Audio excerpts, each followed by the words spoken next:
The criminals who ruled the city thought he was just another man, wealthy, alone, an easy target, a car worth stealing, a dog easily discarded, a crime with no consequences. They had done worse before to men who knew better than to fight back. But this man was different. They didn't see the years of blood behind his silence, the skill buried beneath his quiet life. They didn't know the dog they killed wasn't just a pet. It was a final gift, a last piece of the woman he had already lost, the only thing tethering him to the quiet life he had tried to build. A ruthless assassin who had left behind a trail of bodies before disappearing into obscurity. By the time they realized their mistake, it was too late. They had taken the last thing he cared about, and in return, he would take everything from them. Before we go any further, comment where in the world you are watching from and make sure to subscribe. The city stretched before him like an endless sea of neon and shadows.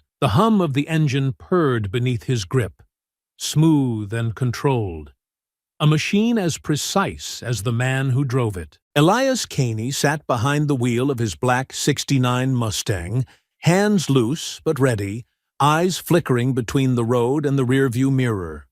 A car had been behind him for the last 10 minutes. At first, he thought nothing of it. Coincidence, maybe. The streets weren't empty, and people drove these roads all the time. But the longer he watched, the more certain he became. They weren't just another late-night driver. They were following him. He tested them, took an unnecessary right onto a side street. They followed. He cut across 2 lanes, down a quiet road past a closed gas station, still there. His grip on the wheel tightened, his mind sharpening in an instant. Something old inside him stirred. The instincts he had spent years trying to silence, but instinct never truly dies. He made another turn, then another. 3 deliberate moves that no normal driver would make. The tail didn't stop. They weren't careless, but they weren't good enough. Who were they? A warning? A mistake? A ghost from his past? It didn't matter. Not yet. A long stretch of road opened ahead, dark and empty. Elias exhaled slowly and pressed down on the accelerator. The Mustang roared to life, tires gripping the asphalt with precision. The tail tried to keep up, but they hesitated for half a second too long. That was all he needed. Elias cut his headlights, veered sharply down an unlit side street, then braked hard, parking between 2 abandoned trucks. The following car sped past, their headlights searching, but the road ahead was empty. They were looking for a ghost. By the time they realized they had lost him, he was already watching them from the shadows. He stayed there for a long moment, listening to his own breath, listening to the silence. Then, without a word, he put the car back in gear and drove home. But the feeling lingered. He had lost them tonight. But they would be back. The drive home should have been nothing more than a quiet return to solitude. The kind of night Elias Caney had grown used to. Silent roads, a distant city that no longer had a claim on him, and the faint hum of the Mustang's engine beneath his hands. But something about the night felt off. Not in a way that could be seen or measured, but in the way a seasoned predator knows when the air shifts, when the weight of unseen eyes lingers a second too long. He had lost the tail back in the city, but experience told him that didn't mean he was alone. Pulling into the gravel driveway, he let the headlights wash over the cabin, his gaze sweeping across the tree line before cutting the engine. The dog was already on the porch, ears perked, eyes sharp. He had always been like that, attuned to things before Elias even noticed them. It wasn't paranoia. It was survival. Elias stepped out of the car, boots crunching against the gravel, and as he moved toward the house, the dog trotted to his side, brushing against his leg, warm and alive. It was routine, familiar, but tonight, familiarity did little to ease the weight pressing against his ribs. The moment he stepped inside, he knew it wasn't one thing, it was everything. The way the air inside felt different, the way the scent of the room had shifted ever so slightly, the almost imperceptible sound of someone exhaling too quietly in the dark. His movements remained casual, deliberate. He shut the door behind him, locked it, then set his keys on the counter. The dog followed him in, but it was no longer wagging its tail. A voice broke the silence. Damn, this really is a nice place. Elias didn't turn immediately. He exhaled slowly, reaching toward the wooden counter, fingers brushing against the handle of a knife he always kept tucked just beneath the edge. The voice was young, arrogant, someone who had never faced real consequences. Bet it cost a fortune. Elias turned, finally letting his gaze settle on the source. 3 men stood near the hallway, dressed in leather jackets and dark jeans, their postures too casual for someone standing in another man's home. The one in the center, clearly the leader, looked around as if appraising the cabin, eyes drifting over the furniture, the shelves, before finally landing on Elias. I saw your car out front, the man continued smirking. Gotta say, I wasn't expecting some old guy. Elias studied him, the pieces already falling into place. He wasn't here for a job. He wasn't some trained professional sent with a purpose. He was just a thief, a reckless, entitled kid who saw something he wanted and assumed he could take it. Keys, the man said, extending a hand. Now. Elias didn't move, didn't blink. He simply stared. And for the first time, he saw something shift in the younger man's expression. Not fear, not yet, but a hesitation. As if he had expected compliance and wasn't sure what to do when he didn't get it. That's not going to happen, Elias said, voice steady, calm. One of the men beside the leader let out a scoff. Come on, man. Don't make this difficult. Elias didn't answer. The leader, Luca, if Elias had to guess from the way the other 2 looked at him, tilted his head slightly, considering him. Look, I'm trying to be nice here. I could have just walked in, taken what I wanted, and been gone before you even noticed. But I'm giving you a chance to just hand it over. So, let's not be stupid, all right? Elias exhaled slowly, shifting slightly so his hand was within reach of the knife beneath the counter. You don't belong here, he said. You don't know what you're doing. Luca's smirk widened, but there was something forced about it now. Oh, I think I know exactly what I'm doing. You, on the other hand, don't seem to get what's happening here. That car outside, it's mine now. You give me the keys, and this all stays nice and easy. The dog growled, stepping forward slightly, muscles tensing. Luca glanced down at it, then rolled his eyes. Seriously? You're gonna act tough with your little mutt? Elias didn't move. His heart beat steadily, slow even.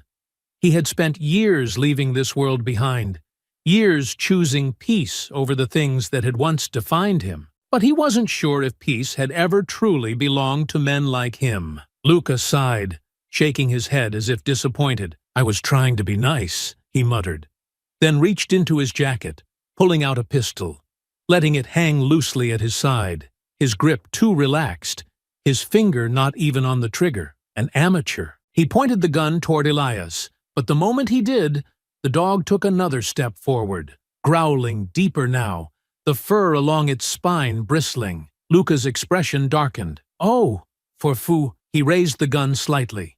Elias moved before he could think. Don't. The word came out low, sharp, and for the first time, there was something real behind it. Not a plea, not a threat, a warning. Luca hesitated, looking between Elias and the dog, considering.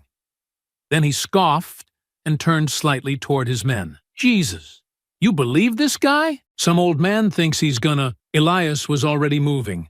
His hand closed around the knife beneath the counter, grip firm, motion fluid. He didn't hesitate, didn't stop to second guess. He stepped forward, blade flashing. A fist collided with his side. He hadn't seen the third man move. Not fast, but faster than expected, just enough to throw off his momentum. The impact knocked him slightly off balance, and in that split second, the other man grabbed his wrist, twisting it, forcing the knife free. The mistake cost them. Because Elias didn't need a weapon. He drove an elbow into the man's throat, feeling the air rush from his lungs before twisting free of the grip and slamming a fist into his ribs. The man staggered, but the others were already moving. The fight had begun. The moment Elias struck, the fragile illusion of control shattered. The man he had elbowed in the throat staggered backward, gasping for breath. But the others reacted quickly, faster than he had expected, though not fast enough. Luca's men weren't professionals, but they weren't completely incompetent either. They had numbers, and that made them bold. One lunged for him, reaching for a hold, but Elias twisted out of the grip, grabbing the man's wrist and using his momentum against him, slamming him into the wooden table with enough force to rattle everything on it. The second man was already coming in from the side, and Elias barely turned in time to absorb the hit, a wild, untrained punch aimed at his ribs. Not precise, not clean, but heavy. Pain flared through his side, a sharp reminder that he wasn't the man he had been years ago, that time had its own way of keeping score. But pain wasn't an obstacle. It was just a signal, something to register and move past. He shifted with the blow instead of resisting it, using the motion to angle himself away from a second strike. The man overextended, off balance for just a moment, and that was all Elias needed. A sharp pivot, a step inside the man's reach, 1, 2 quick strikes to the solar plexus, then a sharp elbow upward, connecting with his jaw. The man reeled back, stunned, but there was no time to finish it. The third one was already moving, and before Elias could fully reset, he felt an arm loop around his throat.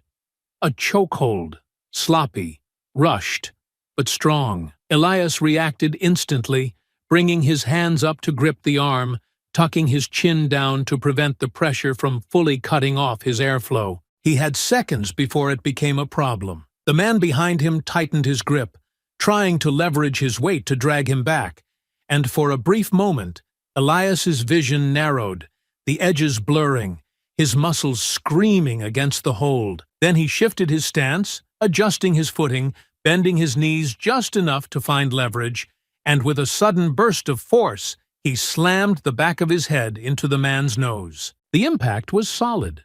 Bone cracking, a grunt of pain, and the grip loosened just enough for Elias to drop his weight, twist free, and drive an elbow into his ribs. The man folded inward from the pain, and Elias didn't hesitate. A precise strike to the side of the head, another to the throat, and he was out. That left the last one standing, the one who had gotten in the first hit. The man had regained his footing, a switchblade in hand now, holding it with the kind of misplaced confidence that told Elias he had used it before, but never against someone like him. Luca was still near the door, watching, silent now, the smirk gone, replaced with something colder. Elias could see the calculations running through his mind, the way his fingers flexed near the gun at his side, the way his stance shifted. He was realizing too late that this had never been a fair fight. Elias turned his attention back to the last man. The knife slashed forward,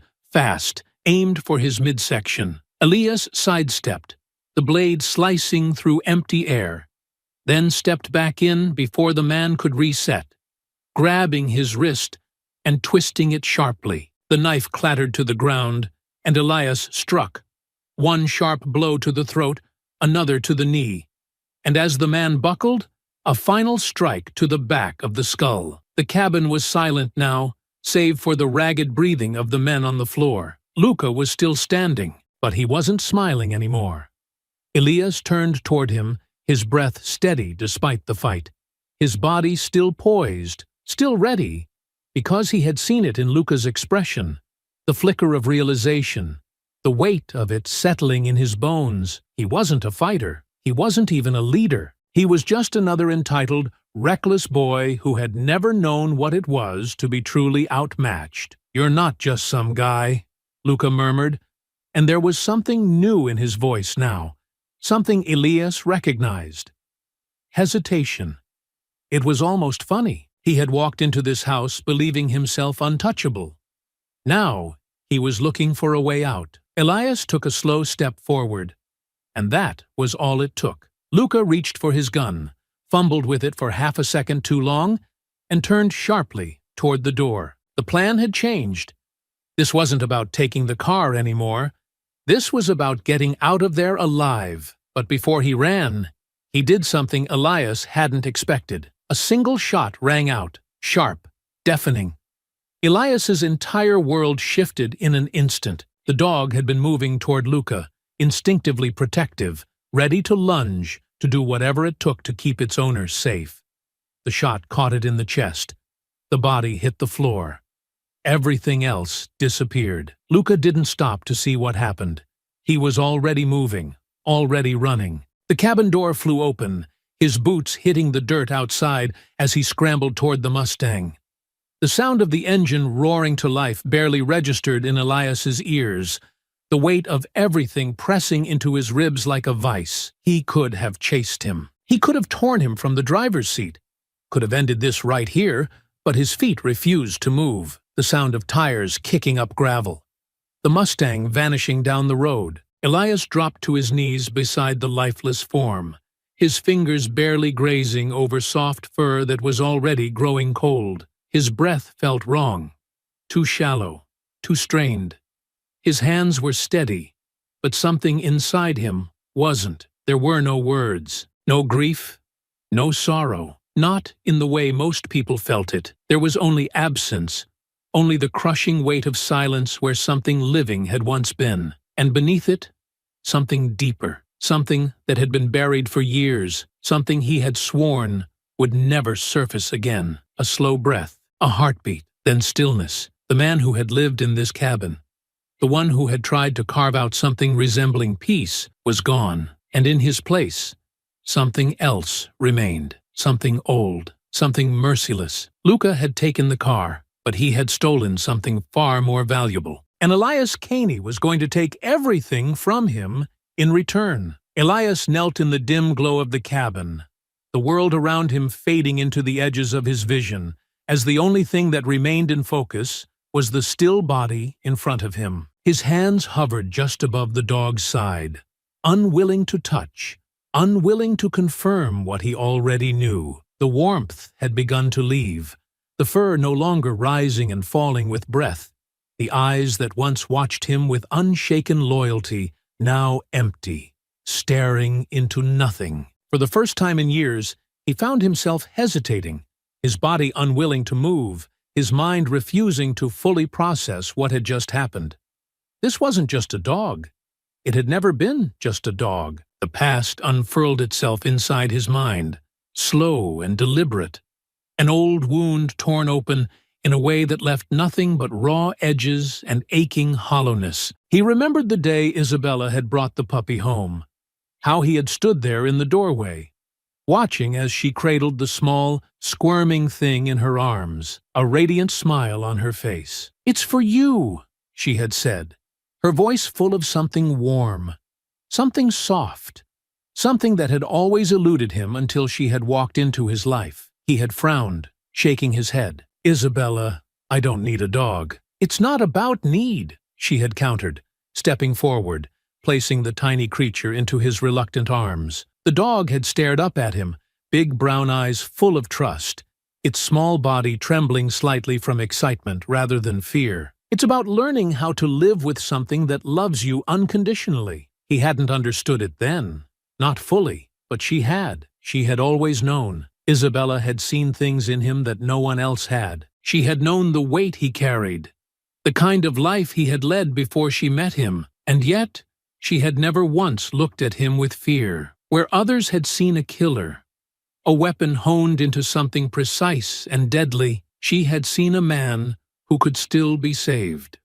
And for a time, he had believed her. The dog had become part of their life, a quiet presence in the home they had built together, something warm in a world that had always felt cold to him. He had never spoken about what it meant to him, had never found the words to express the way it had anchored him after Isabella was gone. He had lost her too quickly. One day she had been there, her laughter filling the rooms, her touch grounding him in a way nothing else ever had. The next, she was lying in a hospital bed, her body growing weaker, the light in her eyes dimming with each passing hour. He had sat beside her in those final days, his hand wrapped around hers, silent, helpless, knowing there was nothing he could do to stop the inevitable. And when she had gone, When the weight of her absence had settled over him like a crushing force, the only thing that had kept him from slipping back into the abyss had been the quiet, constant presence of the dog she had left behind. It had been his last tether to the life they had shared, the last thing she had ever given him, and now it was gone too. He inhaled slowly, controlled, but the air felt wrong in his lungs, thick and heavy, the edges of his vision still blurred as his fingers finally moved, brushing over the dog's fur with the kind of gentleness that had been beaten out of him long ago. This wasn't grief in the way most men felt it. It wasn't sorrow that twisted into tears, that left words unsaid, that demanded comfort. This was something quieter, something colder, something that settled into his bones like the slow encroachment of winter. He wasn't the kind of man who could mourn like others, because for him, grief had always had a shape, and that shape had always been violence. He exhaled, slow and measured, his gaze lifting slightly, settling on the faint smear of blood across the wooden floor, the last remnants of the struggle, the last trace of the men who had stepped into his home, believing they had the power to take something from him. They had made a mistake. Luca had made a mistake. Elias moved with a deliberate slowness, standing, his body heavy, but his mind sharpening into something cold, something lethal. The hesitation, the stillness, it was gone now, replaced by something far more familiar. He crossed the room, stepping over the bodies of the men who had fallen in the fight, paying them no mind, because they had never been the ones who mattered. They had only been obstacles, minor inconveniences in the grander scope of what was coming next. Luca had left him no choice. He made his way to the hidden compartment beneath the floor, pressing his fingers against the nearly invisible seam. The wood gave way beneath his touch, the panel shifting, revealing the case inside. He lifted it, the weight of it familiar, the past coiled tightly in his hands as he unclasped the metal locks and pulled it open. The weapons inside gleamed under the dim light, meticulously maintained despite the years, because he had always known, deep down, that peace had never been his to keep. He reached for the gun first, the weight of it settling into his palm like an old friend. Then the extra magazines, the knife, the tools of a life he had once sworn he would never return to. He had tried to walk away. He had tried to be something else, something better. But men like him weren't made for peace. Luca had stolen his car, but that wasn't the crime. The crime was taking the last thing that had mattered, the last piece of Isabella's world that had still existed beside him. And for that, Elias Caney was going to take everything from him. He slid the gun into its holster, securing the knives, his movements methodical, precise, a man stepping back into the only world he had ever truly belonged to. Tomorrow, he would find the first name. By the end of the week, Luca's men would be gone, and soon Luca himself would understand what it meant to be hunted. The city at night was a different thing entirely, alive in ways that daylight could never reveal. Its streets filled with those who thrived in the dark, who made their business in whispered conversations and quiet transactions. Elias moved through it with the ease of a man who had never truly left, even after all these years, even after swearing he would never step back into this world. But oaths meant nothing when the past refused to stay buried. Luca Salieri. The name meant nothing to him. The kid had been in his home, standing there like he owned the place, cocky, entitled, believing that just because he had a gun and men at his back, he was untouchable. But Elias didn't recognize him. That was unusual. Elias had known the names of every man worth knowing in this city back when he was part of it.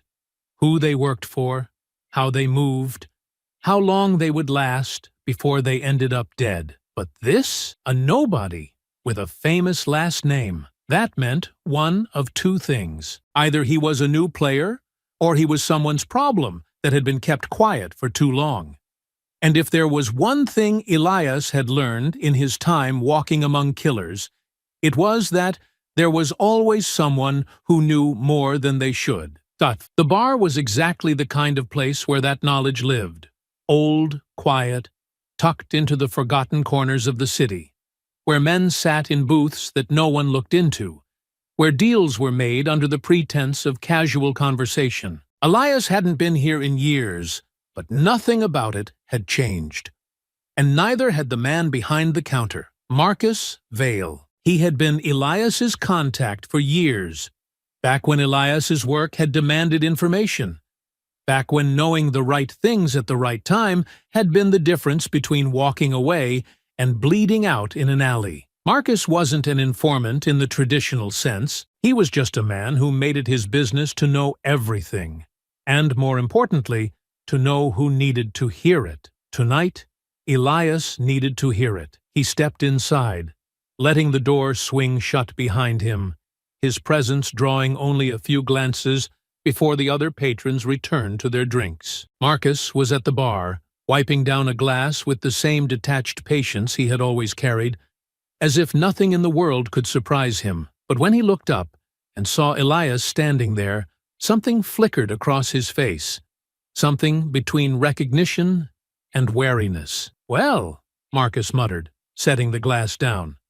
"Didn't think I'd be seeing you again." Elias pulled out a stool, settling onto it without a word. Marcus studied him for a moment, then sighed, reaching for a bottle and pouring 2 glasses without needing to ask. "I'm guessing this ain't a social call." Elias picked up the glass, letting the weight of it settle in his hand before speaking. "I need a name." Marcus smirked faintly, shaking his head. "You always do." He leaned against the counter, studying him. "But I get the feeling this one's personal." Elias exhaled through his nose, taking a sip before setting the glass down. "Luca Salieri. Tell me about him." Marcus's expression didn't change, but Elias knew him too well to miss the subtle shift in his posture. "Huh," Marcus murmured, reaching for his own glass.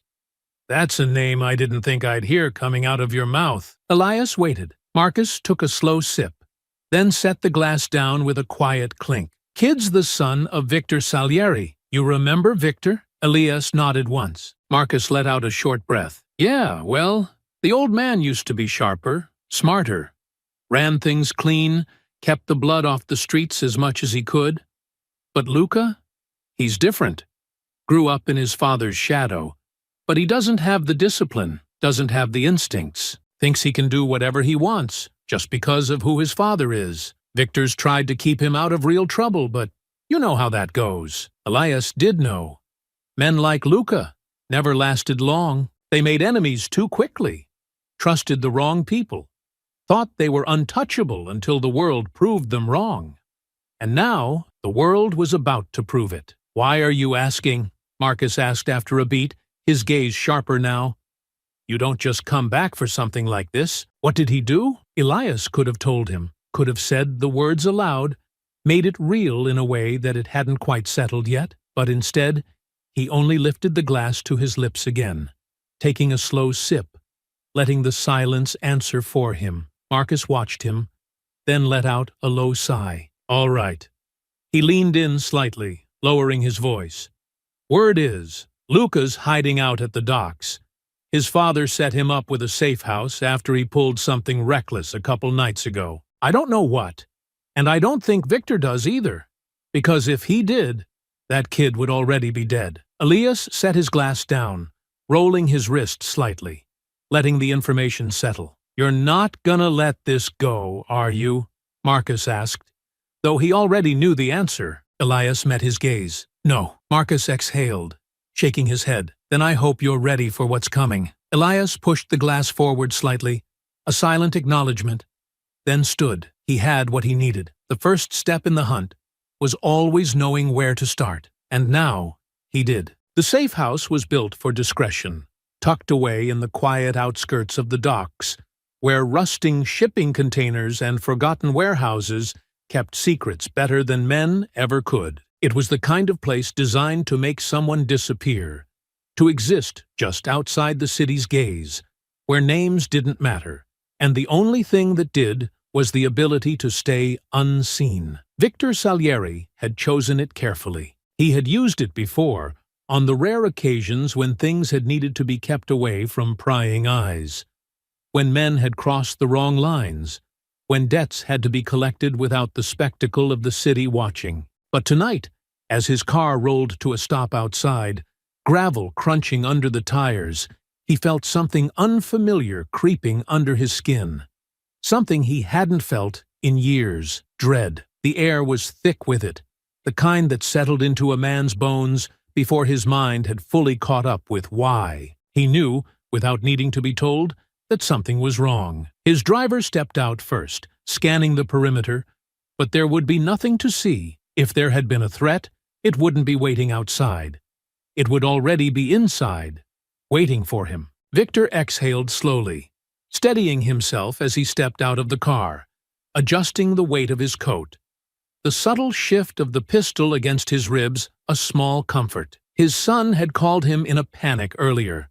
Voice clipped, rattled in a way Victor had never heard before. Luca had done something. Something reckless, something stupid.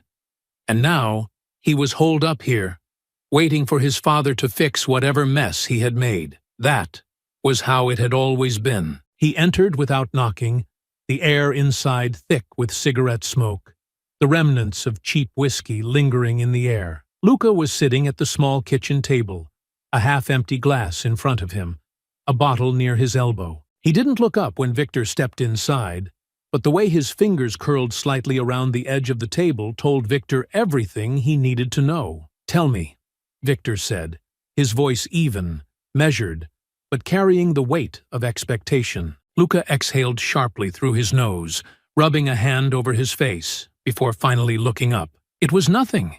Just some old guy. We took his car. That's it." Victor didn't react, not at first. He simply stood there, the silence stretching between them. Waiting. Luca shifted uncomfortably. "He got in the way, all right? I told him to give me the keys, he wouldn't. So, we handled it. That's it." The words were said so carelessly, so thoughtlessly, as if they had no weight, as if they meant nothing. Victor's gaze sharpened. "Handled it how?" Luca scoffed, shaking his head as if he couldn't believe he was being questioned about something so trivial. "We roughed him up, left him there, took the car." He hesitated, just briefly, before adding, "Shot his dog." Silence. A silence so complete, it felt like the room itself had stopped breathing. Victor's expression didn't change, but something in the air did. Something heavy. Luca frowned, shifting in his chair. "What?" Victor didn't answer. He turned slightly, his hands bracing against the counter, his head lowering just a fraction as if he were trying to ground himself. Luca let out a short, nervous laugh. "What, Dad? Why are you—" "Say it again," Victor murmured, his voice quieter now, but sharper, like glass waiting to break. Luca blinked. "What?" Victor turned then, his eyes locking onto his son's, something in them so distant, so cold, that for the first time in his life, Luca felt a flicker of something he had never associated with his father. Fear. "Whose car?" Victor asked, his voice barely more than a whisper. Luca hesitated. Whose car did you take?" Luca swallowed, his confidence cracking. Something shifting in his gut now. Something uneasy. It was just some guy. Victor stared at him, silent, waiting. Luca's mouth felt dry. He cleared his throat. "Caney. Elias Caney." "I don't." Victor closed his eyes, and for a moment there was nothing. No sound, no movement, just the weight of that name hanging in the air, suffocating, pressing into the space between them with the force of something unstoppable. Then Victor exhaled, slow, measured, as if steadying himself against something too large to contain. "You." He opened his eyes, and when he looked at Luca again, there was no anger there, no fury, just acceptance, a slow shake of his head. "You shot his dog?" Luca flinched, his back pressing slightly against the chair. Yeah, but it was just a—" Victor didn't let him finish. He turned, bracing himself against the counter again, his fingers pressing into the worn surface, his breath slow, deliberate. "Luca," he said, his voice quiet, empty in a way that was somehow worse than shouting. "Do you have any idea what you've done?" Luca let out a nervous laugh.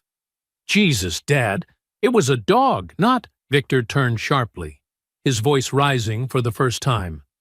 Not just a dog. Luca froze. Victor took a step forward, his face unreadable, his voice calmer now but no less sharp. Do you know who Elias Caney is? Luca swallowed. Some nobody who— No.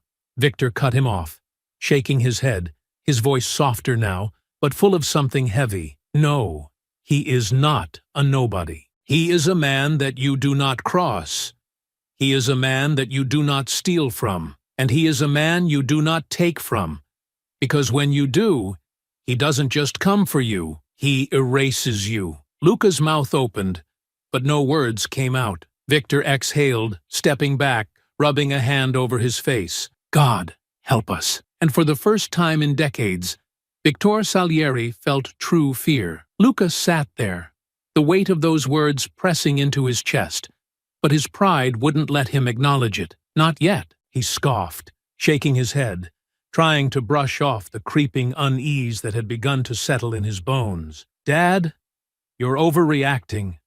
The guy was just— Shut up. The words weren't loud, but they cut through the air like a blade. Luca felt his jaw tighten instinctively, his mouth clamping shut, because something about the way his father had said it, the complete lack of anger, the sheer weight of it, told him that this wasn't like before. Victor wasn't mad. Victor was terrified. He turned slowly, gripping the back of one of the wooden chairs, his knuckles white against the surface, his breathing measured but forced, as if he were trying to keep something worse from slipping out. He didn't look at Luca right away. He just spoke, his voice quieter now, controlled, but no less sharp. You were inside his house. Luca shifted in his seat, uncomfortable now, in a way he didn't quite understand. Yeah, and what did he do? Luca let out a short, humorless laugh, rubbing his hands over his jeans. Nothing. That's what I've been trying to tell you. He just sat there.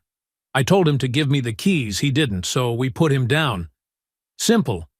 Took the car, left him there. I mean, yeah, he got a couple good hits in when things got rough, but come on, he was just some washed-up old— The slap came fast. Not a wild, angry strike, but something deliberate, controlled. A statement. Luca's head snapped to the side, his jaw burning from the impact, his breath catching in his throat. He blinked, stunned, his hand instinctively moving up to his face as he slowly turned back to his father, his mind barely able to process what had just happened. Victor's voice was even. You mean to tell me that you stood in front of Elias Caney, beat him in his own home, stole from him, killed his dog, and left him alive? Luca clenched his jaw, still feeling the sting. Yeah, and? Victor let out a quiet, humorless chuckle, shaking his head slightly. And now, 3 of my men are dead. Luca's breath hitched just slightly, his body tensing. Victor tilted his head, watching his son's expression shift. Didn't know that, did you? He let the words settle for a moment, then stepped forward, lowering his voice. They found them tonight, scattered across the city. 2 in an alley, another one in his own apartment. No signs of struggle, no screams, just gone. Luca swallowed. That— He hesitated, forcing a nervous chuckle. That could have been anybody. Victor's expression didn't change. No, Luca. It couldn't. Luca shifted in his seat, his bravado slipping further. He thought back to that night, to the way Elias had just stared at him, the calm, unshaken way he had sat there, as if he was waiting for something. Not in fear, not in anger, in calculation. Victor exhaled sharply, pacing now, his mind already running through the options, through what had to come next. You think he didn't fight back because he couldn't? You think he just let you do what you did because he was weak? Luca didn't answer. Victor turned, eyes locking onto him. He let you do it because he was deciding whether or not you were worth killing right then and there. And now that he's decided? He shook his head. Now he's hunting. Luca's stomach twisted. Victor inhaled, rubbing his hand over his face. I can fix this. Luca exhaled in relief. Good. So, not for you. Luca's body went rigid. What? Victor didn't answer. He reached for his phone, already dialing. Luca's stomach dropped. Dad! What are you doing? Victor lifted the phone to his ear, pacing slightly. The call connected. Put out the contract. Luca's chest tightened. Dad, 5 million. I want every man worth a damn to know. It's him or us. The voice on the other end murmured something in confirmation. Luca's pulse pounded in his ears. He shot to his feet, his chair scraping against the wooden floor. Jesus, you're serious? You're putting a hit on him? Victor lowered the phone, staring at his son. I'm not putting out a hit, Luca. I'm buying us time. Luca shook his head, panic creeping into his voice now. You're acting like he's some kind of unstoppable. He is. The words hit like a hammer. Victor stepped closer, his voice sharp, clipped, as if he was finally losing the last bit of patience he had left. You don't kill a man like Elias Kane. You slow him down. You throw enough bodies in his way to make him stop long enough for us to find a real way out. Luca stared at him. And if we can't? Victor exhaled, steadying himself, as if saying the words out loud would make them real. Then we die. The city had always been a place of quiet violence, where power shifted not in grand battles, but in silent killings, in men disappearing without a trace, in names whispered through alleyways just before they were buried. Tonight, that silence had been broken. Elias Caney stood in the dim glow of a flickering streetlight, the cool night air pressing against his skin, his eyes steady as they traced the faint smudges of blood staining the edge of his sleeve. The last of the 3 men Victor had spoken of lay motionless at his feet, his lifeless body curled against the damp pavement of the alleyway, his breath long since stolen by the night. 3 men. The first had been easy to find, his routine as predictable as any man who thought himself untouchable. Elias had watched him slip into his car outside a low-end club, waiting for the exact moment when he was alone before slipping into the back seat, pressing the cold steel of a silencer against the base of his skull. No last words, no struggle, just the final exhale of a man who never even saw the end coming. The second had been different, more cautious after the first had gone missing, paranoia setting in like a sickness. He had barricaded himself in his apartment, keeping a gun within reach, jumping at shadows that hadn't yet materialized. But Elias was patient. He waited for the right moment, slipping inside through the open window of the fire escape, moving through the dark like a phantom. By the time the man had registered that he wasn't alone, the fight was already over. And now, the third, the last of them, had been smarter, had seen the pattern and tried to run. But running had never saved anyone. Elias had caught up to him in the alley, his breath coming fast, his fear tangible. Please, the man had begged, his voice hoarse. I had no choice. Elias had studied him for a long moment, weighing the words. Then, quietly, neither do I. Now, with all 3 gone, the message had been sent. The ones responsible were falling, one by one, and soon there would be only one left. Luca. Elias exhaled slowly, adjusting his coat, his mind already turning toward the next step, when the sound of approaching footsteps pulled him from his thoughts. He didn't react immediately, didn't tense or turn, because he recognized the way the footsteps moved, the familiar cadence of someone who had once been an ally. This is getting messy. Elias finally turned, his gaze settling on the figure who had stepped into the dim light. A tall man, lean but strong, dressed in dark clothing that blended into the night, his face partially hidden by the brim of his hat. Cal Morrison, an old acquaintance, one of the few people in the city who had always managed to stay on the fine line between being useful and being a threat. He had been a broker of information once, a man who made it his business to know what others didn't, to keep himself positioned just outside the reach of real danger. But tonight, he was standing too close to it. Elias didn't speak, just watched as Cal sighed, rubbing a hand over his face before letting it drop back to his side. I know what you're doing. Hell, the whole city's starting to figure it out. His eyes flickered toward the body on the ground, then back to Elias. And Victor? He's figured it out, too. Elias said nothing. Waiting, Cal exhaled sharply. They put a bounty on you, Caney. The words settled between them, the weight of them heavy but unsurprising. Elias hadn't expected Victor to just sit back and wait for the inevitable. He had been in this game long enough to know how men like Victor operated, how they scrambled when control started to slip through their fingers. Still, he tilted his head slightly. How much? Cal huffed a humorless laugh. 5 million. He let that sit for a second before adding, and from what I hear, there's no shortage of people willing to take a shot at it. Elias absorbed that information with the same cold detachment he had always carried. A bounty meant that the city would be hunting him now. It meant that every man desperate enough to believe they could take him would come crawling out of whatever hole they had buried themselves in. It didn't change anything. Cal studied him for a long moment, then shook his head. I gotta ask, Caney, is this really about the kid? Elias's gaze sharpened slightly, and Cal lifted a hand as if to cut off the question before it could fester. I get it. They came into your house, took your car, killed your dog. But I've been around long enough to know that a man like you doesn't do all this because of a single bad night. So tell me, what's this really about? For a moment, Elias considered not answering, but there was no point in silence here. Cal wasn't a threat. He was just someone trying to understand the storm before it reached him. They took the last thing I had left, Elias said finally, his voice even, steady. I gave up everything for a chance at peace, and they destroyed it for nothing. Now, I'm going to make sure they understand the cost. Cal was quiet for a moment, his expression unreadable.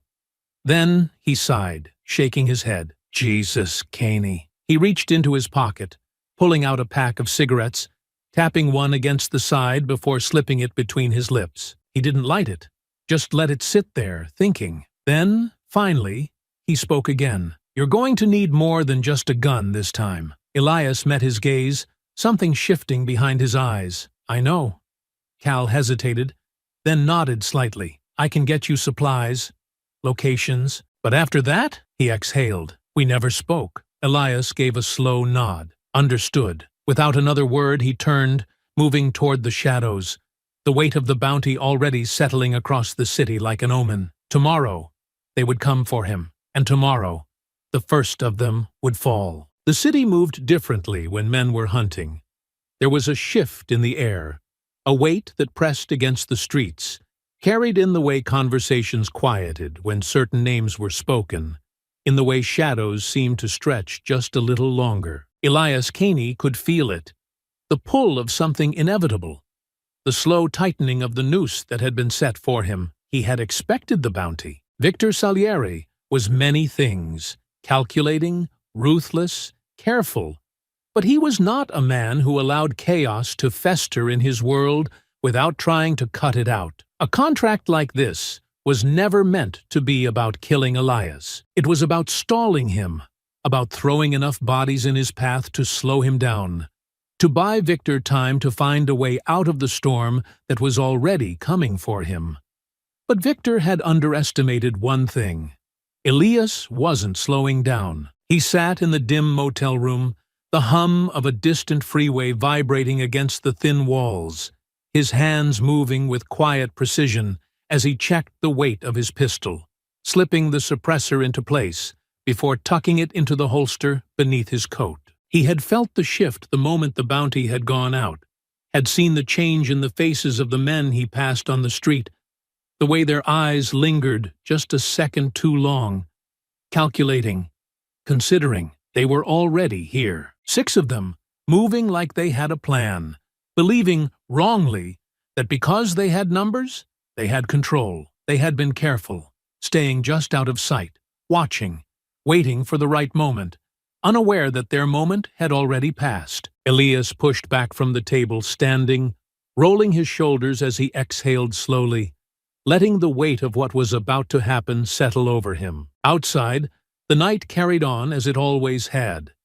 Distant sirens wailing, neon signs flickering against rain-slick pavement, the low hum of music bleeding through the alleyways. The city didn't care about what was coming.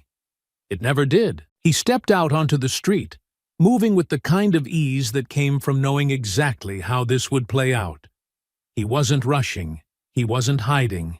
He was waiting, and they came to him. The first was sloppy. He tried to be subtle, slipping into Elias's peripheral as if he were just another pedestrian, but his footsteps were too deliberate, his posture too controlled. Elias didn't look at him, didn't acknowledge him, just listened to the way his breathing hitched when the others began to close in, boxing him in toward an empty alley. They thought they were leading him somewhere. They thought they were in control. Elias let them believe it. He stepped into the alley, slowing just slightly as the sounds of the city faded behind him. The hum of life disappearing into something quieter, something more intimate. Footsteps echoed behind him, then to the side, then ahead. They had him surrounded. Elias stopped. For a moment, nothing happened. Then the leader stepped forward, a man with a scar across his cheek and too much confidence in his eyes, the kind of man who had killed before, but had never known what it meant to fight. He smirked, tilting his head slightly, his hands resting casually at his sides, too relaxed, too sure of himself. "You know why we're here." Elias lifted his gaze, meeting the man's eyes, saying nothing. The smirk widened. 5 million's a hell of a number. Makes a man wonder if he should just let himself get caught. Elias didn't answer. The man exhaled through his nose, nodding slightly. "Yeah, didn't think so." The first one moved, lunging forward, and that was all it took. Elias shifted, sidestepping smoothly, his hand snapping out to catch the man's wrist, twisting it sharply as a gun slipped from his grasp. A single, fluid motion sent the weapon skidding across the pavement as Elias drove his elbow into the man's ribs, feeling the breath leave his lungs in a sharp, broken gasp. The second was faster, coming in from the side, a knife flashing under the streetlights, but Elias was already moving. He ducked beneath the blade, stepping into the man's space before driving a knee into his stomach, sending him staggering back against the alley wall. The leader reacted next, pulling his gun, but Elias had closed the distance before the barrel could even lift. His hand shot out, grabbing the man's wrist, twisting it outward as he drove the muzzle into his own chest, forcing him off balance before slamming him against the brick with a sharp, calculated force. The others hesitated now. Elias could feel it, the hesitation creeping into their movements, the sudden realization that this was not the fight they had prepared for. The fourth man turned to run. Elias let him go. One survivor was enough. One man to carry the story, to spread the fear, to let them all know that this wasn't a man they could simply hunt. The leader gasped for breath against the wall, his hands shaking slightly as Elias pressed the weight of the gun against his ribs. "Tell them," Elias said, his voice quiet, even. "Tell them what you saw." The man swallowed hard, nodding stiffly, his pulse hammering beneath his skin. Elias stepped back, watching as the remaining men scrambled to pull themselves together, dragging their wounded as they disappeared into the night, the weight of their failure pressing into their backs. The city would know by morning. The first wave had come, and the first wave had fallen. Elias rolled his shoulders, adjusting his coat as he turned, stepping back into the streets as if nothing had happened at all. Tomorrow, more would come, and tomorrow, more would find out who he was. The silence in Victor Salieri's study was thick, the kind that suffocated rather than comforted, pressing against the walls, settling into the spaces between words not yet spoken. The room was dimly lit, the soft glow from the liquor cabinet casting long shadows across the polished mahogany desk where Victor sat, his fingers steepled in front of him, his expression unreadable. The first wave of men had gone after Elias Kane last night. 6 of them. 5 were defeated. The last had run, barely making it back, his breath ragged, his hands shaking as he stammered out the story of what had happened, how they had tried to box him in, how they thought they had control, how, in less than 2 minutes, they had been torn apart. And now, the city knew. Victor inhaled slowly, listening to the quiet murmuring of his most trusted men standing across from him, their voices low, but laced with something they rarely carried: hesitation. Not outright fear, not yet, but something close enough. Luca sat off to the side, his fingers drumming against the armrest of the leather chair, his leg bouncing in barely concealed tension. He was trying to act as if this didn't affect him, his expression carefully blank. But Victor had known him too long to miss the cracks forming beneath the surface. "This isn't working," one of his men finally said, breaking the silence, his voice edged with controlled frustration. "We put the bounty out to slow him down, not to turn him into a ghost story. And now that's exactly what's happening. The more bodies we send after him, the more this city remembers who he is." Victor exhaled through his nose, slow and measured. "I know." The bounty had not deterred Elias. If anything, it had sharpened him, made him move with purpose, made him remind the world that he had never been prey, only a predator choosing not to hunt. And now that choice had been stripped from him. Luca scoffed, leaning back in his chair, feigning indifference. "So what? We just keep sending idiots after him until he gets tired?" Victor turned his gaze toward his son, the weight of it enough to still the nervous movement of Luca's leg. "No." Luca frowned. "Then what?" Victor straightened, his fingers tapping once against the desk before he leaned forward slightly. "We stop sending fools." The shift in the air was immediate. The men standing before him stiffened slightly, their postures straightening, their attentiveness sharpening, because they understood exactly what he meant. The bounty had drawn out mercenaries, desperate men, opportunists looking for a quick payday, believing that Elias Caney was just another name on a contract, that he could be taken down with brute force and numbers alone. They had all been wrong. Now, it was time for something else. Victor reached for his glass, swirling the amber liquid inside before taking a slow sip, his gaze never leaving the men before him. No more hired guns. No more desperate fools looking for a payday. We do this right. He set the glass down with deliberate care. "I'm sending in our own." A slow, creeping silence stretched across the room. Luca sat up slightly, his bravado faltering for just a second before he caught himself. "Wait, our guys? You mean?" Victor nodded. Luca let out a short laugh, though there was nothing amused about it. "Jesus, Dad, you're acting like we're at war." Victor's expression didn't change. "We are." Luca's lips parted slightly, but no words came. One of the men stepped forward slightly, his voice careful. "Which unit?" Victor studied him, then lifted a single finger. "The Wolves." Luca inhaled sharply, his composure cracking just slightly before he forced it back into place. "You're serious?" Victor didn't answer, but he didn't need to. The Wolves were his best. Not men who followed the same rules as the rest of his organization, not men who moved with the same caution or restraint. They were trained, methodical, former military and special forces, men whose loyalty had been earned through blood, men who didn't ask questions, only executed orders. They weren't just enforcers, they were hunters. And now they had a target. Luca forced another laugh, shaking his head as if trying to convince himself more than anyone else. "All right, sure, send them in. This guy's had his fun, but he's just one man. The Wolves will put him down fast." Victor's eyes flickered toward him. Luca met his gaze, but there was something there now. Something just beneath the surface. Something uncertain. Victor leaned forward slightly, his voice calm but heavy. "Do you believe that?" Luca scoffed, waving a hand. "Of course I do." Victor didn't speak. He just watched. Luca shifted under his gaze, gripping the arms of his chair a little tighter. "Come on, Dad. I mean, yeah, the guy's dangerous. But let's not act like he's some unstoppable force.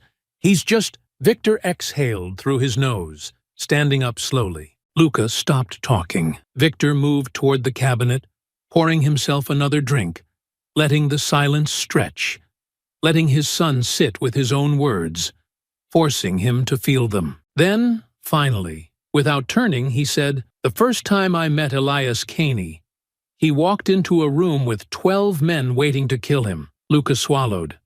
Victor took a slow sip of his drink, then turned, his expression unreadable. "He walked out alone." Luca shifted in his seat, his fingers tapping against the chair again, his composure slipping in ways he didn't want to acknowledge. Victor let the moment settle, then placed the glass down with quiet finality. "The wolves go in tonight." One of his men nodded sharply. "Understood." Victor inhaled deeply, letting the weight of it settle into his ribs. If this didn't work, there would be no stopping what came next. The air inside the motel room was thick, the stillness pressing in like the weight of a loaded gun waiting to go off. Elias sat at the edge of the bed, one boot planted against the floor, the other resting against the wooden frame, his pistol in his hands, his movements slow, methodical, his fingers gliding over the slide, checking the magazine, ensuring every piece of the weapon was exactly as it needed to be. The weight in the air told him everything.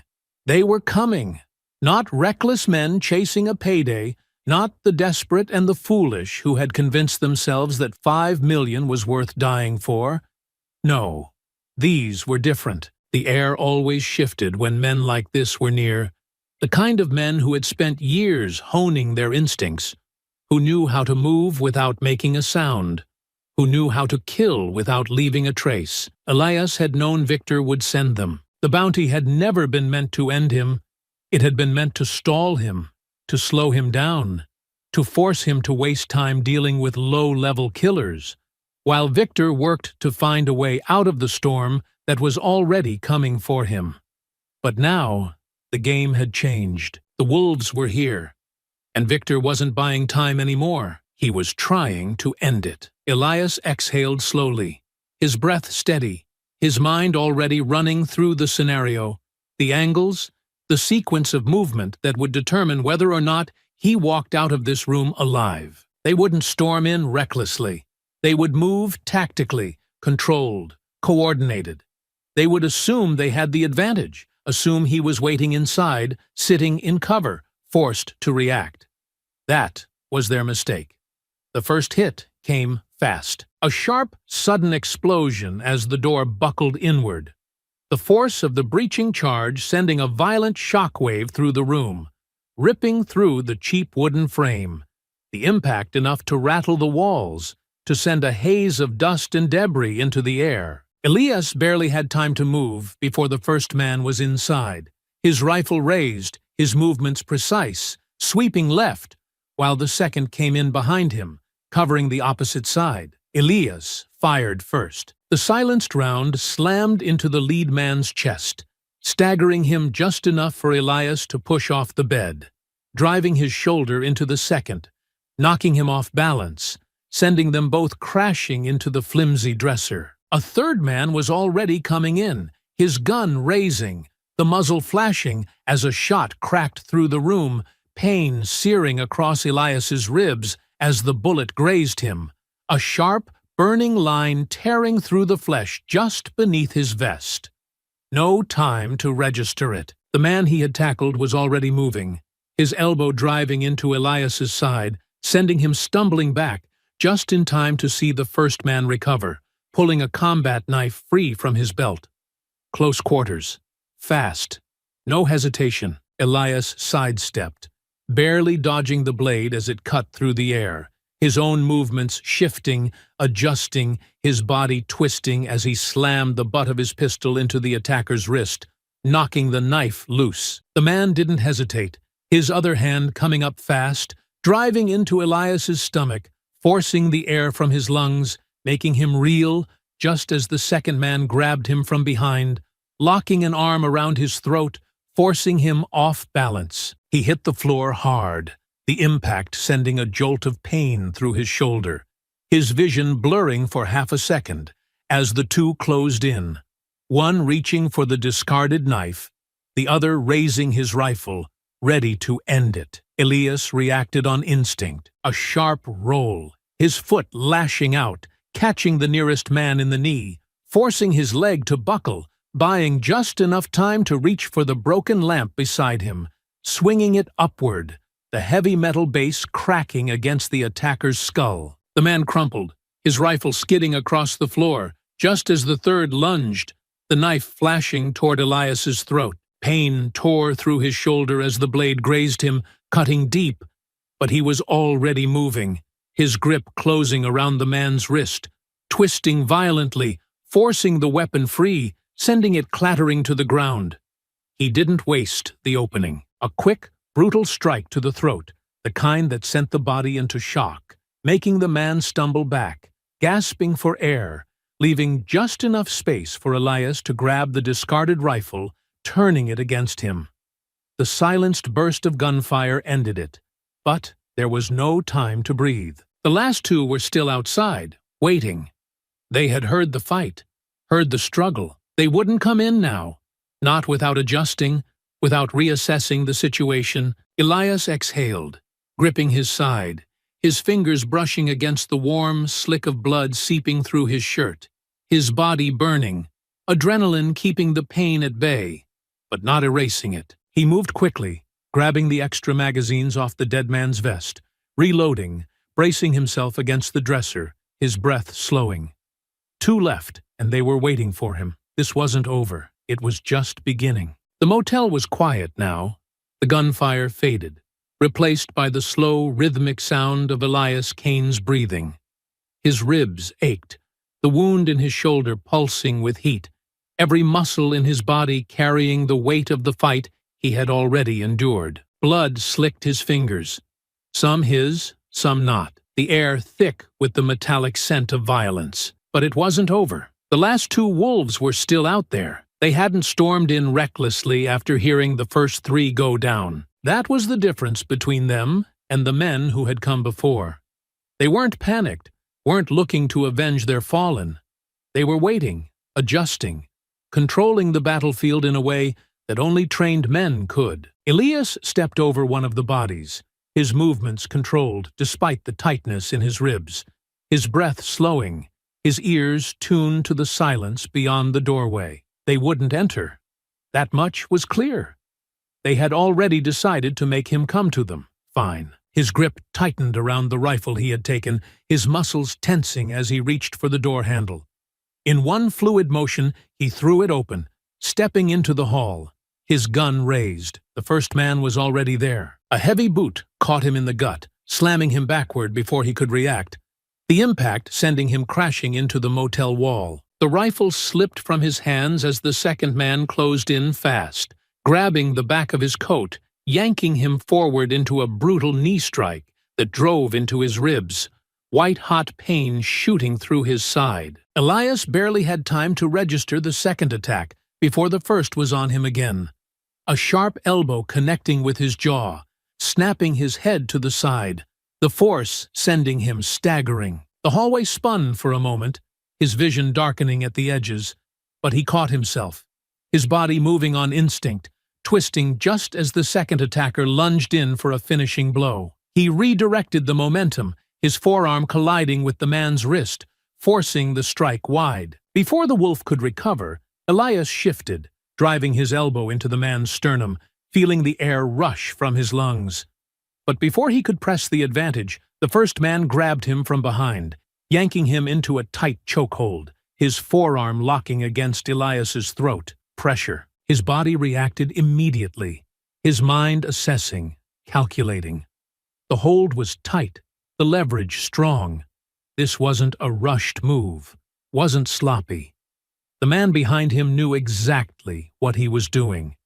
A clean blood choke, cutting off oxygen, cutting off time. Elias's fingers dug into the man's wrist, twisting slightly, not to break free. He wouldn't waste time on that.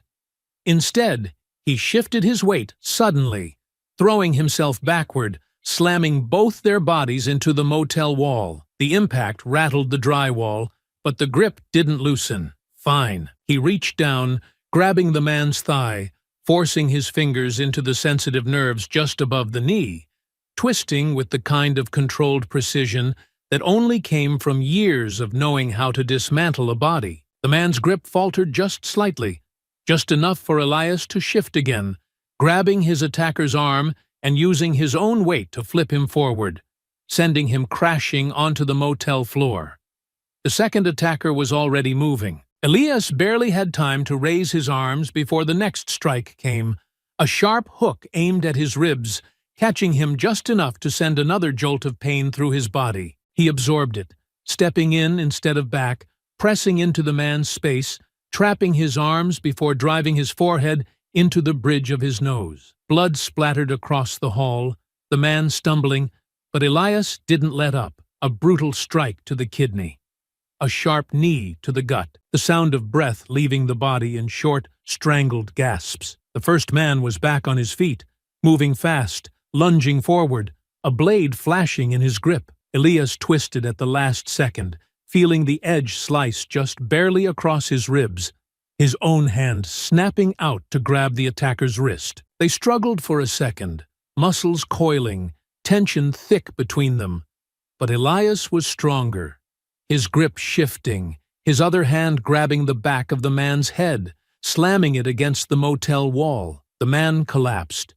The second one was barely standing now, his breath ragged, his face bloodied. Elias straightened, rolling his shoulders slightly, his own body screaming in protest. But he ignored it. He exhaled slowly, steady. His eyes locked onto the last man still conscious. The wolf hesitated, wiping the blood from his mouth, shaking his head slightly, then exhaling. "I get it now." Elias said nothing.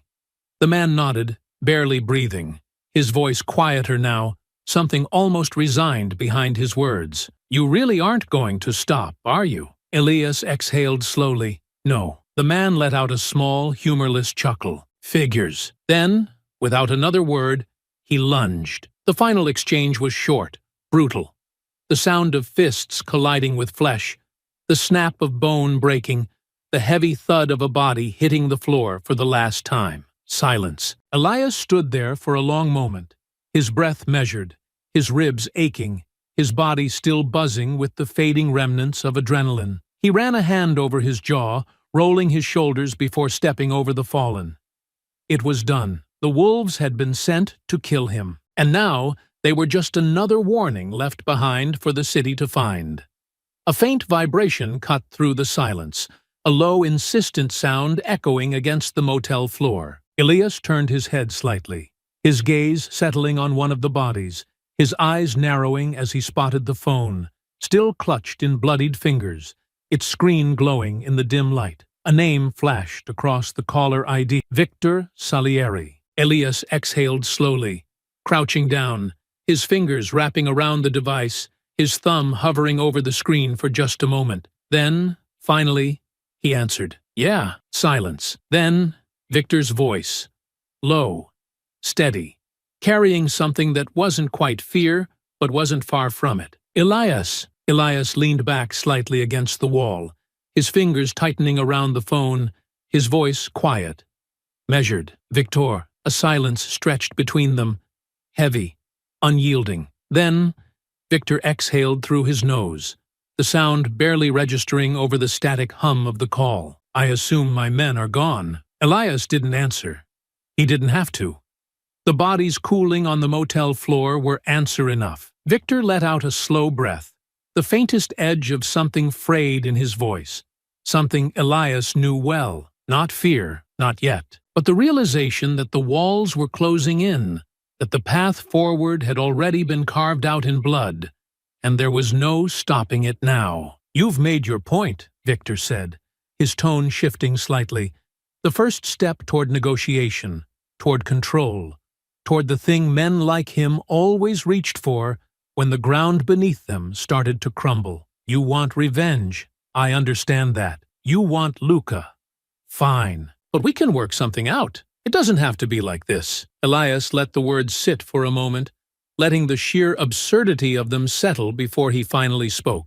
"You think this is something we can talk about?" Victor exhaled sharply, the first real sign of frustration breaking through the surface. "Elias, you think this ends with an agreement?" His voice rose slightly, the anger creeping in now, something raw clawing its way to the surface. He pushed off the wall, pacing slightly, his pulse hammering beneath his skin, his grip on the phone tightening as if he could crush the words coming from the other end of the line. "He walked into my home," Elias continued, his voice shaking with something barely restrained. "He put his hands on me. took what was mine, and when that wasn't enough, he put a bullet in the last thing I had left. His breath hitched slightly, his chest rising and falling with something that felt too much like grief, too much like rage, too much like everything he had buried for years, coming back all at once. "And now you're telling me that we can work something out?" Victor didn't speak immediately. When he did, his voice was lower, quieter, the mask slipping just slightly. "I know what you've lost." Elias froze, his breath sharp, his body going rigid. Victor exhaled slowly. "Your wife, your home, the life you tried to build." A pause. "I know what Luca took from you." A sharp laugh tore from Elias's throat, bitter, humorless, carrying nothing but disbelief. "No, Victor, you don't know. If you knew, you never would have made that call. If you knew, you never would have sent your men to try and slow me down." His voice sharpened, each word cutting through the quiet like a blade. "If you knew, you never would have let your son walk out of my house alive." Silence. Then Victor's voice, quieter now, but firm. "He's my son." Elias's breath came harder, his teeth clenching. "And my wife was my life. My dog was the last piece of her I had left. Your son took them from me like they were nothing. Now I am going to do the same to you." Victor exhaled through his nose, a slow, tired breath. "You've killed every man I've sent after you. You've burned through the people who stood between us like they were nothing, and now you want Luca. Is that it?" Elias didn't answer. Victor inhaled sharply, his voice hardening. "You can't have him." Elias's hand tightened around the phone. "You can't hide him from me." "I can," Victor snapped, his voice rising for the first time. Something raw, something shaken cracking through the carefully measured control. "You think you're the only man in this city who knows how to disappear? I've kept Luca safe from worse than you. And I'll do it again. You can cut through my men.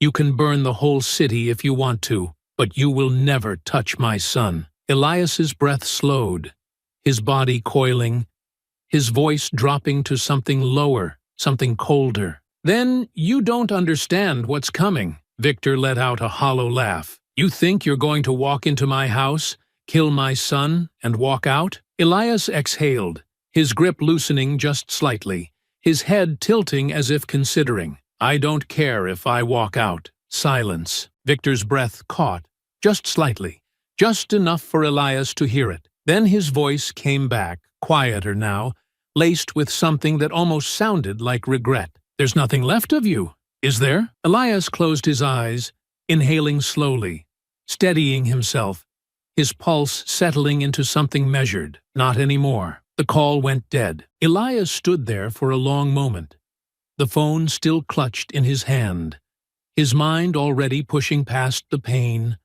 past the exhaustion, past the weight of everything that had already happened. This was the last stretch now. There was only one thing left to do. Elias stood in the wreckage of the motel room, the weight of the call still pressing against his ribs, his breath steady, but his pulse running like an engine that refused to cool. His fingers tightened around the phone for a long moment before he tossed it onto the bed, the screen still glowing faintly with the last call log. Victor Salieri. Luca was still out of reach, but Victor wasn't. Elias inhaled slowly, exhaling through his nose, his mind already shifting, turning, recalibrating. If Victor thought that hiding his son would save him, if he believed that keeping Luca buried under layers of security would keep the inevitable from coming, then he had made the wrong choice. Elias had spent years understanding the nature of men like Victor, how they built themselves into pillars of power, surrounding themselves with loyalists and infrastructure, convinced that their name alone would keep them untouchable. But no man was untouchable. Not when you tore out the foundations beneath him. Elias's movements were slow, deliberate, his hands moving to the nearest body, searching through the man's gear, fingers brushing over magazines, knives, extra ammunition. He took what he needed, slipping a fresh magazine into his pistol, tucking a second into the inner pocket of his coat. His body ached, the bruises settling into his ribs,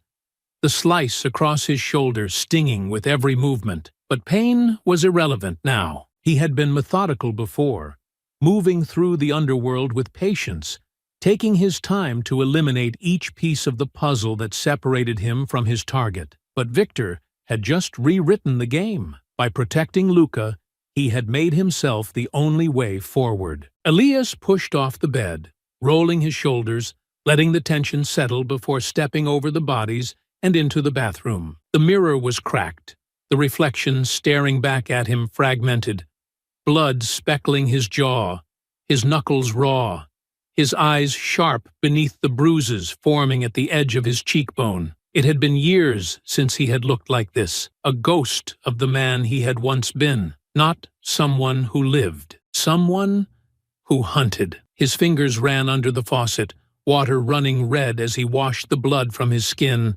his mind already mapping out what came next. Victor would have tightened security, would have reinforced his properties, would have started moving assets, cutting off loose ends, preparing for the next inevitable wave of violence. But there was one thing Elias knew for certain. Victor Salieri wouldn't run, not yet. He was still playing this as if it were a war he could win, still believing that if he threw enough men, enough bullets, enough strategy at the problem, it would solve itself before it ever reached his doorstep. That was his mistake, because the problem had already passed his doorstep, and now it was coming inside. Elias dried his hands, rolling the tension from his shoulders as he stepped back into the room, his fingers already moving to his phone, pulling up the map in his mind before he dialed a number he hadn't used in years. It rang twice before a voice picked up, gruff, hesitant. "Who is this?" Elias didn't answer right away, letting the weight of silence settle. Then, his voice even, "I need an address." A pause. Then, quieter. "Elias?" Elias didn't repeat himself. The voice on the other end exhaled sharply. "You know how much heat you're carrying right now? The entire city's watching. Then they'll see this coming." Elias replied smoothly, his fingers tightening around the phone. "Victor, I need to know where he is." A longer pause this time. Then, a sigh. "You're not going to stop, are you?" Elias's jaw tensed. "No." Another sigh. "All right, I'll call back when I have it." The line went dead. Elias exhaled, slipping the phone into his pocket, stepping over the last of the bodies as he moved toward the door, his mind sharpening, calculating every possibility. Victor had power, but Elias had momentum, and soon he would have an address. Then there would be nothing left standing between him and the man who had built the empire that had taken everything from him. The hunt was no longer about Luca. Now, it was about finishing this. The city always knew when power was shifting. It was never loud, never an announcement or a declaration. It was something quieter, something that slipped into conversations, something that made men glance over their shoulders when they never had to before, something that turned cautious allies into hesitant enemies. Elias could feel it in the air as he moved through the streets, his body carrying the weight of the fight, his ribs aching, his shoulders stiff beneath the hastily wrapped bandages, but his focus sharper than ever. The motel was gone now, left behind like the bodies that had been cooling on the floor, the echoes of gunfire still lingering in the minds of those who had seen the aftermath. The wolves were gone. Victor's best had been sent, and they had failed. And now, for the first time, Victor Salieri wasn't the most feared man in the city. The moment Elias had stepped back into this world, it had been inevitable. The underworld had been watching, waiting, weighing the odds of whether the man they had once whispered about was truly the same as before, whether the legend that had disappeared all those years ago had returned, or if he was just another ghost trying to claw his way back into relevance. But ghosts didn't leave bodies behind, and now the city understood. They weren't watching to see if Elias Caney would fall. They were watching to see how far he would go. The bar was quiet when Elias walked in, the kind of place where conversations never carried past the walls, where business was handled with a nod instead of a contract. where the people inside knew better than to ask questions. He had been here before, years ago, when his life had been different, when he had still believed in the idea of walking away from all of this, for good. Cal Morrison was waiting in the back booth, a cigarette burning between his fingers, his expression carefully neutral as Elias approached. He had called an hour ago, said he had the information. Now, he just wanted to know if he had made the right choice giving it up. Elias slid into the booth across from him, his movements controlled, his body still carrying the tension of the last fight, his ribs protesting against the motion, but his expression giving nothing away. Cal studied him for a long moment, then shook his head, exhaling slowly as he flicked ash onto the tray beside him. "You look like you've been through a war." Elias's gaze didn't waver. "Where is he?" Cal let out a low breath, tapping his cigarette once before leaning forward slightly, lowering his voice. "Victor's locked down. He's got security at every entrance. Every street around the property is being watched, and he's running short on men, but that doesn't mean he's desperate." "Not yet." Elias absorbed the information, his mind already piecing together the next steps. "Where?" Cal hesitated. "You really want to do this, Caney?" Elias's jaw tensed slightly. "I'm not asking again." Cal sighed, then slid a folded piece of paper across the table. "Safe house. Not one of his usual places. He's keeping Luca close, but he's not letting anyone in or out unless he trusts them. That list is getting smaller by the hour." Elias took the paper, unfolding it with steady hands, scanning the address, the layout scribbled in the corner. Cal had done his work. He always did. Cal leaned back, watching him. "You know this isn't just about you anymore, right? The city's watching. They know what's happening. They're waiting to see how this plays out." Elias exhaled slowly, slipping the paper into his pocket, his fingers pressing against the fabric, feeling the weight of what came next settle in his chest. "Then they won't have to wait much longer." Cal shook his head, muttering under his breath. "You really are coming for him." Elias met his gaze, his voice steady, unwavering. "I was always coming for him." Cal studied him for a long moment, then nodded, stubbing out his cigarette before pushing back from the booth. "You're going to burn the whole thing down, Caney." Elias didn't look away. "It's already burning." Cal exhaled through his nose, nodding slightly before standing, slipping his hands into his pockets as he stepped away from the booth. He didn't say anything else. He didn't need to. Elias sat there for another moment, letting the weight of the city settle around him, letting the inevitability of what came next stretch out before him like the road he had been walking since the night everything had been taken from him. Then, finally, he stood, rolling his shoulders, his body still carrying the aches of the past, but his mind already on what was coming. The city knew now. The balance of power had shifted, and before the sun rose again, Victor Salieri would know it too. The city stretched out before Elias, a maze of flickering neon and forgotten streets.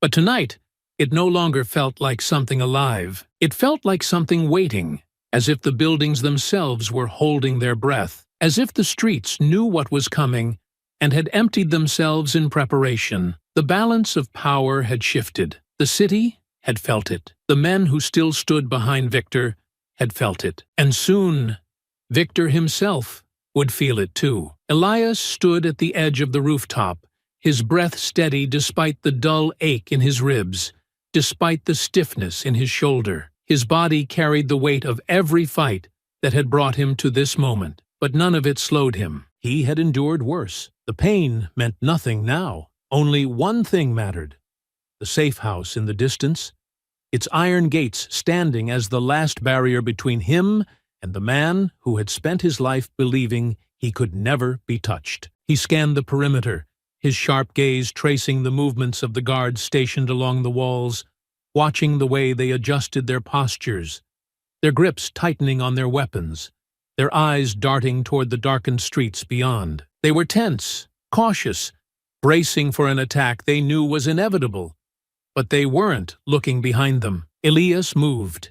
His steps were soundless against the rooftop as he dropped down along the side of the estate, slipping into the shadows that stretched along the stone walls. He stayed low, watching the patterns, waiting for the exact moment when the guards shifted their focus before pressing forward. The first went down without a sound, his body lowering gently to the ground before Elias moved to the next, his movements swift, calculated. 2, then 3. By the time the remaining guards realized something was wrong, it was already too late. A brief moment of hesitation, a sharp intake of breath as the nearest one turned, his posture stiffening, his hand reaching for his weapon.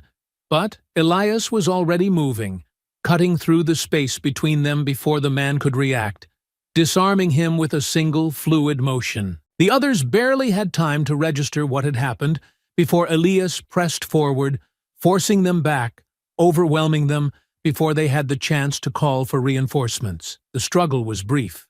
They were trained, but they weren't ready for him. Elias exhaled, his breath steady as he adjusted his grip on his weapon, stepping past the fallen, moving toward the heavy doors of the estate. Inside, Victor was waiting. This wasn't about revenge. Not yet. Luca was still out of reach, still hidden. But Victor was the only man who could tell him where. Elias inhaled once, rolling his shoulders, ignoring the sting in his ribs as he pressed forward. The hunt was almost over, and there was nowhere left to run. The estate was dead quiet, the weight of the night pressing into every inch of the space. The air carried a stillness that came when power had already shifted, when the last defenses had fallen, when the man sitting in his office had no one left to call, no one left to command. The walls of Victor Salieri's kingdom were closing in, and for the first time in decades, he wasn't the one in control. Elias stepped into the office, the doors swinging open with deliberate force, his presence filling the room before his voice ever had to. The dim glow of the chandelier cast flickering shadows against the bookshelves, the heavy scent of cigar smoke and aged whiskey clinging to the air, the glass of untouched liquor sitting near Victor's elbow like some final attempt at maintaining composure. Victor didn't stand, didn't move, didn't reach for a weapon. He just sat there, his fingers lightly pressed together, watching Elias with the expression of a man who had long since prepared himself for this moment. But Elias had seen it too many times before. The careful mask of indifference, the measured stillness, the illusion of control stretched thin over the first cracks of fear. Elias stopped in front of the desk, his gaze cold, his voice sharper than steel. "Where is he?" Victor exhaled slowly, tilting his head, his tone smooth, too smooth. "And what happens if I tell you?" Elias's grip tightened just slightly, the tension rolling through his shoulders, the exhaustion in his body giving way to something far heavier. "Where is he?" Victor let out a small chuckle, shaking his head. "You think this ends with Luca? You think after everything, you just walk away?" Elias didn't move. Victor's smile was thin, knowing. "No, it doesn't." The words barely had time to settle before Elias moved. His fist crashed into Victor's jaw, the force of the impact snapping his head to the side, his chair tilting slightly from the weight of the blow. Victor let out a sharp breath,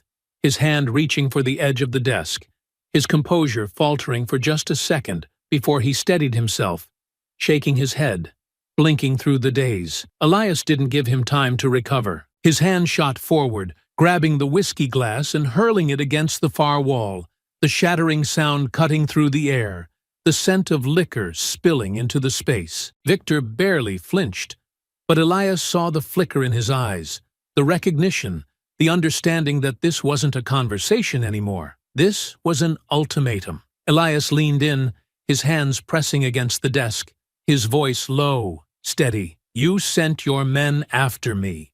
You put a price on my head. You watched as I cut through everything between me and your son. And now, you're sitting here, acting like you still have a choice. But let me make this clear, Victor." His voice dropped further, the room tightening around them. "You do not." Victor exhaled, the amusement fading just slightly from his face. "You're already gone, aren't you?" Elias's jaw tensed, his breath steady. Victor let out a slow, tired breath, shaking his head. "I knew what you'd do the second Luca took from you. I knew how far you'd go. I still tried to stop it. His voice lowered, almost thoughtful. And you know why? Elias didn't answer. Victor licked the blood from his lip, staring at him. Because I still thought I could win. Elias grabbed the edge of the desk and flipped it. The heavy wood crashed against the floor, papers scattering, the whiskey bottle shattering on impact. Victor barely had time to push himself back before Elias grabbed him, yanking him from the chair, slamming him against the wall with a force that rattled the paintings hanging beside them. Victor let out a breathless grunt, his body going rigid as Elias pressed him into the surface.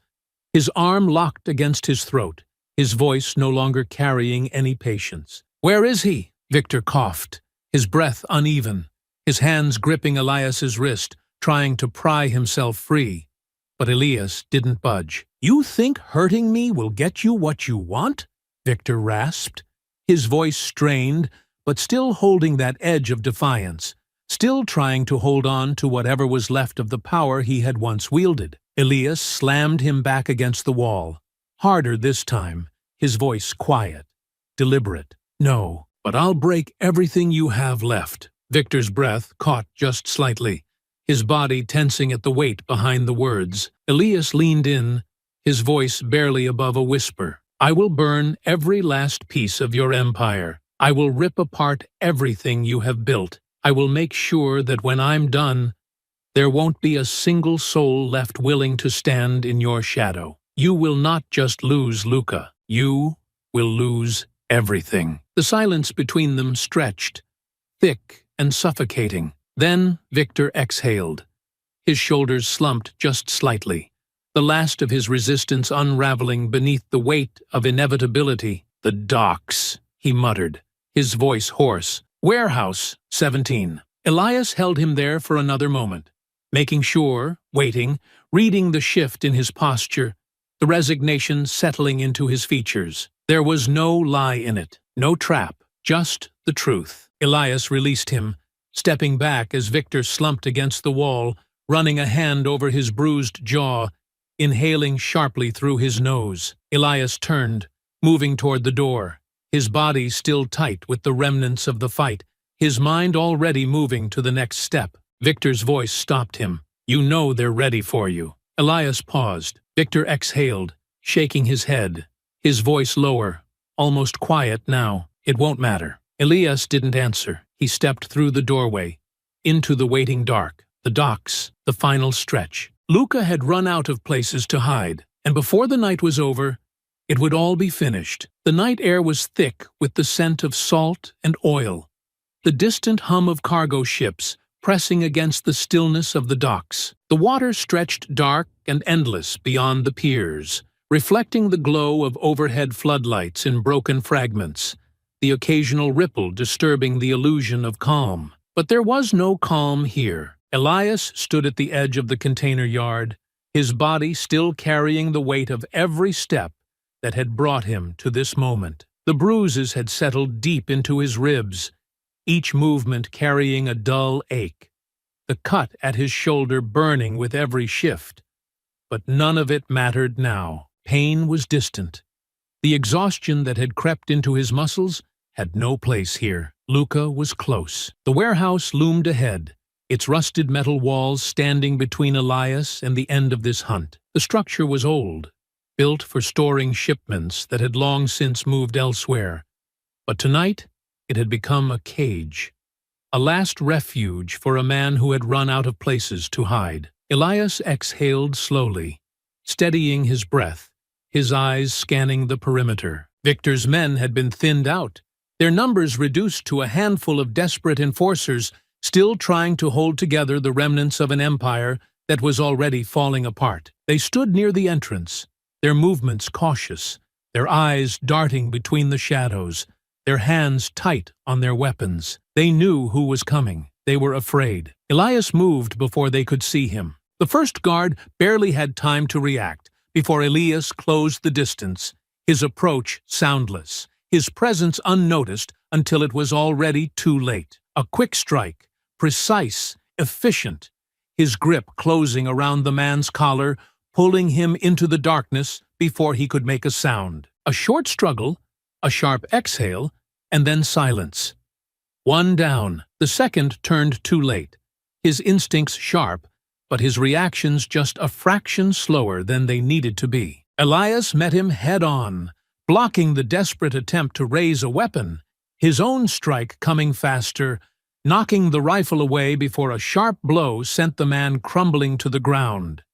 Two, the third had been watching the others, waiting, and now, finally realizing what was happening, he fumbled for his radio, his voice barely breaking through the static, before Elias reached him. A single movement, quick and decisive, and he was down. 3. Elias exhaled, his pulse steady, the weight of the moment pressing into his ribs. The warehouse doors loomed ahead, the rusted metal stained with years of weather and salt, the handle slick beneath his fingers as he pushed forward. Inside, the space was vast, the air thick with the scent of dust and old cargo.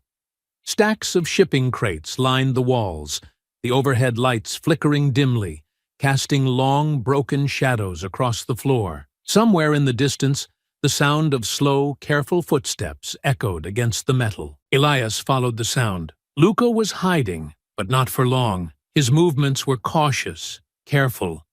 But the panic was already starting to show. The scrape of a shoe against concrete, the sharp intake of breath when something shifted too loudly.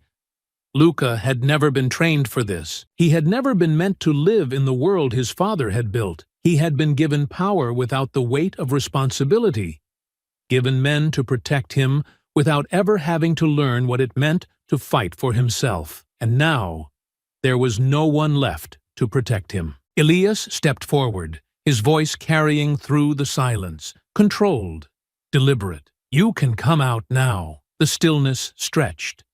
Then a voice, shaken, unsteady, forced into something resembling control. "You don't have to do this." Elias didn't respond immediately. He let the words settle. Let Luca hear the silence pressing against him, the inevitability of what was coming. Then, finally, his voice low, even. "Yes, I do." A sharp shuffle of movement, a desperate scuffle of feet. The sound of someone repositioning, trying to calculate an escape. Elias moved toward the sound, rounding the last of the crates, his eyes locking onto the figure pressed against the wall, his breath uneven, his hands gripping the pistol that trembled in his grasp. Luca's face was pale beneath the dim lighting, his jaw tight, his fingers white-knuckled around the weapon he barely knew how to hold. Elias stared at him, unmoving, unreadable. Luca swallowed hard, his breath unsteady, his voice struggling to hold on to something that had already slipped away. "You don't have to do this," he repeated, his eyes darting around the space as if searching for an answer, for something, anything, that could shift the inevitable. "My father, he's done."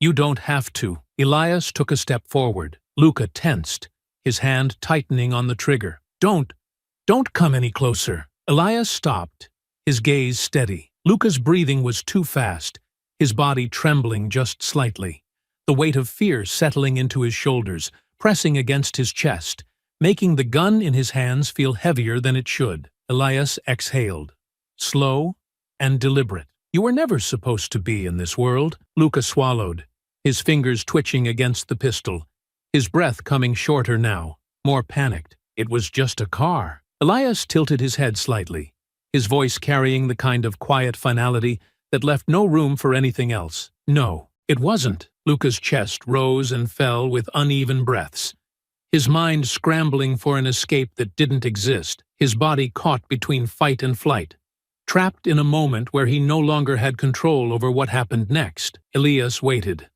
Luca exhaled, his voice barely above a whisper. "Are you going to kill me?" Elias's breath slowed, his body steady, his mind already knowing the answer before the question had even been asked. He didn't blink, didn't hesitate, didn't lie. "Yes." The sound of the waves beyond the docks was distant, muted against the steel walls of the warehouse, swallowed by the weight of the silence that stretched between them. The cold air carried the scent of salt and rust, mingling with the thick stillness of dust and old oil that clung to the concrete. The place had been abandoned long before tonight, long before it became a tomb waiting for its last occupant. Elias moved slowly, his steps measured, deliberate, his breath steady despite the aches in his body, despite the dull burn of exhaustion pressing into his muscles. The hunt had ended, the chase was over, and now all that remained was this moment. Luca stood several feet away, his back against the steel wall, his hands gripping the pistol so tightly his fingers looked bloodless. His chest rose and fell in short, shallow breaths, his body caught in the kind of tension that came when a man had exhausted every escape and had nowhere left to go. His eyes darted toward the exit once, then back to Elias, a sharp flicker of desperation breaking through the thin layer of control he was still trying to hold on to. He swallowed, adjusting his stance, forcing himself to stand straighter, to look like something other than a trapped animal. "You don't have to do this," he said, his voice unsteady, his grip shifting on the gun as though the weight of it had only just started to register. Elias took another step forward, slow, unhurried. "Neither did you." Luca exhaled sharply, shaking his head. "I didn't know who you were." Elias's gaze didn't waver. "But you knew what you were doing." Luca's fingers twitched slightly against the grip of the pistol, his body tense, his breathing uneven. "It was just a car," he said, the words leaving his mouth too quickly, as if saying them faster might somehow make them true. Elias's voice remained quiet, unwavering. "It was never about the car." Luca swallowed hard, his mind scrambling for something, anything, that could shift the weight of inevitability pressing down on him. "My father is finished. You got what you wanted. You don't have to do this." Elias took another step forward. "Your father isn't the one who walked into my home." Luca's breath hitched, his body locking in place. Elias could see it in his posture, the sharp rise and fall of his chest, the way his pulse hammered in his throat, the way his grip on the gun was too tight, too rigid, his stance off balance, his weight uneven. He had never been trained for this. He had spent his life hiding behind men stronger than him, behind his father's name, behind the power that had been given to him rather than earned. But there was no one left to stand between him and the consequence of his choices. "You think this is justice?" Luca asked, his voice fraying at the edges, trying to grasp at something that was already gone. Elias exhaled slowly. "No. Justice would have stopped you before you ever stepped through my door." Luca clenched his jaw, his hand tightening on the pistol, his breath sharp, uneven. "Then what is this?" Elias took one more step, close enough now that he could see the sweat forming along Luca's brow, the fear settling into his shoulders, pressing into his ribs, stealing the last of whatever resolve he had left. "This is what happens next." Luca's fingers twitched, his body reacting before his mind could catch up, the gun jerking upward, the motion sloppy, rushed, desperate. Elias moved before he could fire, his arm cutting through the space between them, knocking the weapon aside, his other hand gripping Luca's wrist, twisting sharply. The pistol clattered to the floor, skidding across the concrete, lost to the dark. Luca stumbled back, his breath coming in short, panicked gasps, his hands raised slightly, shaking, his entire body caught between fight and flight, with nowhere left to run. "Please!" Elias didn't hesitate. The strike came fast, precise, a single blow to the ribs that sent Luca staggering, his breath leaving him in a sharp, broken gasp. Another strike followed, controlled, efficient, forcing him to his knees, his body curling inward, his hands weakly pressing against the concrete as if trying to steady himself. Elias exhaled slowly, rolling his shoulder, stepping forward, standing over him, watching as the last fragments of defiance drained from his face, leaving only fear behind. Luca looked up at him, his breath uneven, his hands pressing against the cold floor, his voice barely above a whisper. "You don't have to do this." Elias's voice was quiet. "Certain, I already did." The final movement was swift, deliberate.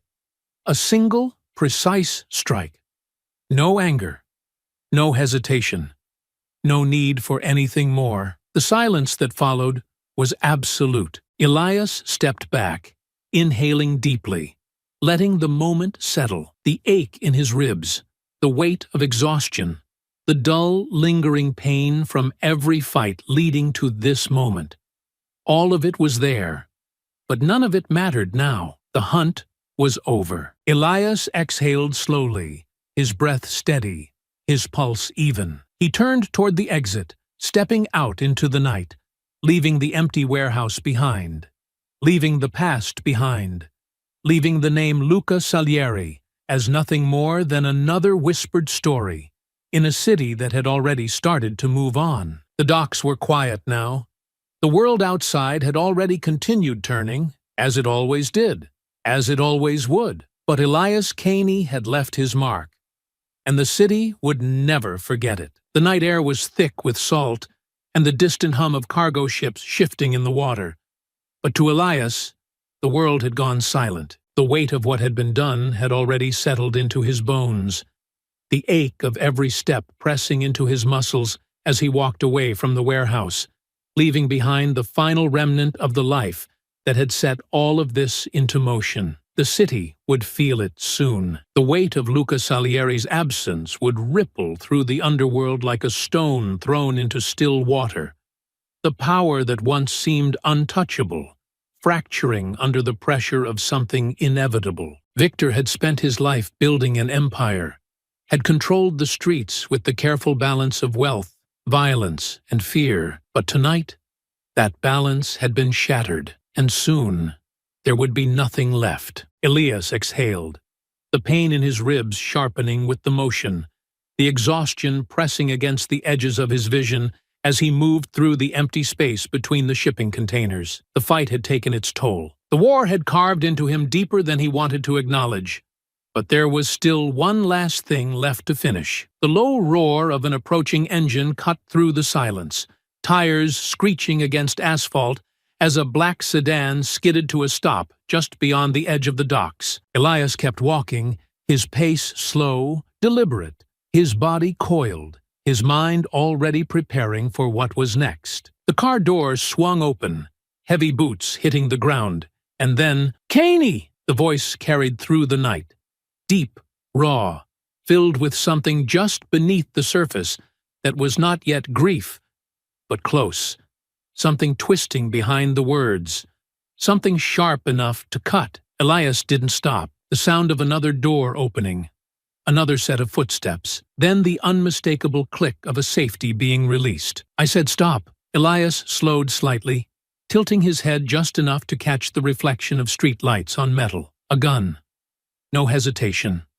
No warning shots. Victor Salieri was not a man who threatened without meaning it. Elias turned. Victor stood a few yards away, his coat heavy over his shoulders, his hands clenched into fists, his face cast in shadows beneath the overhead lights. His jaw was tight, his lips pressed together, his body stiff with something that wasn't fear, wasn't anger, but something colder, something final. His men flanked him, two of the last loyal enforcers still standing by his side, their weapons raised, but Elias barely spared them a glance. They were just remnants now, pieces of something already broken. Victor inhaled sharply, exhaling through his nose, his gaze locking onto Elias with something unreadable. "Do you even know what you've done?" Elias studied him for a long moment before speaking, his voice quiet, even. "Yes." A slow, bitter laugh escaped Victor's lips,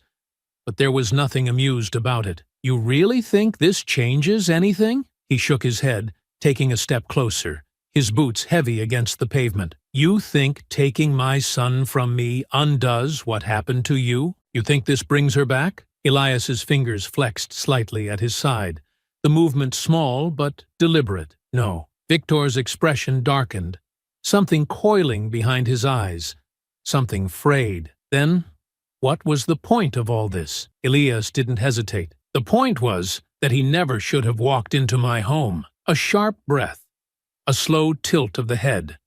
Then Victor took another step forward, the distance between them shrinking, his voice lower now, but carrying something heavier, something edged with raw disbelief. "All of this for a dog?" The words hung between them, suspended in the cold air.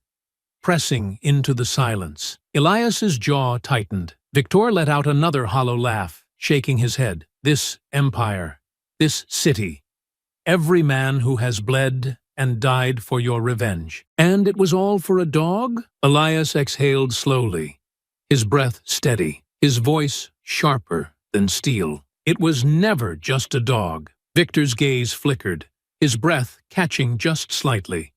But he recovered fast, his expression twisting into something harder, something built from decades of power, of control, of knowing how to manipulate men into thinking they owed him their loyalty. You're a fool, Caney. You think you're different from the rest of us?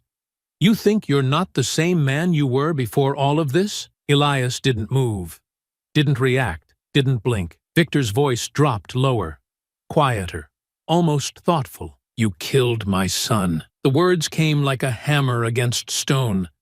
Elias didn't look away. Yes, Victor exhaled through his nose. Slow, deliberate. And now, I kill you. The shift was instant. The tension that had been simmering beneath the surface cracked wide open, spilling into the space between them like gasoline waiting for a spark. Victor moved first, his gun raising, his men stepping forward, their hands tightening around their weapons, their movements crisp, rehearsed, ready. But Elias had been waiting for this moment since the night they took everything from him. His body moved before thought, before hesitation, before anything else had the chance to settle. His hand snapped to his pistol, his feet shifting, his weight coiling into motion. The first shot cracked through the night, Victor's men scattering, bullets slicing through the dark, cutting against the roar of the ocean behind them. Elias shifted, dodging left, taking cover behind a stack of crates, his breath controlled, his mind focused.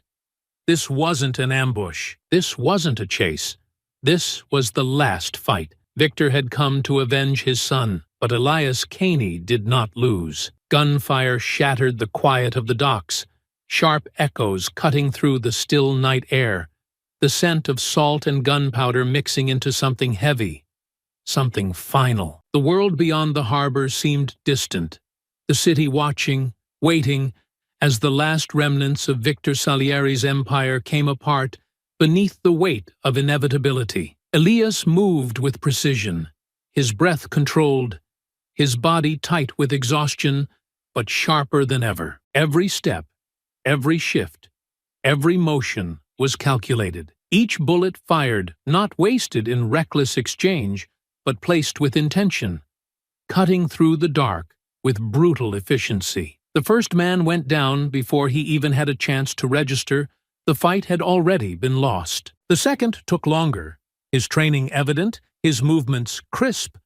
But crisp wasn't enough against someone who had spent years in the kind of blood-soaked existence Victor's men had only ever been ordered into. Victor himself moved with the kind of cold, controlled rage that only came from a man who had ruled for decades, from someone who had lived his life never once considering the possibility that he would be standing here, like this, watching everything fall apart around him. His gun was steady, his posture sure, but Elias could see the tremor at the edge of his fingers, the way his breathing had changed since the fight began. This wasn't just a battle for survival. This was a man trying to salvage whatever was left of his name. Elias ducked behind a container, bullets sparking off the steel, the impact ringing against the metal as Victor's men moved, trying to flank him, trying to press what little advantage they had left. The numbers were against Elias, but that had never mattered before. They had the numbers. He had the inevitability of a man who did not stop. He shifted, sliding low against the ground, moving before they could get a fix on him. The first man rounded the corner too fast, expecting Elias to still be behind cover. The mistake cost him.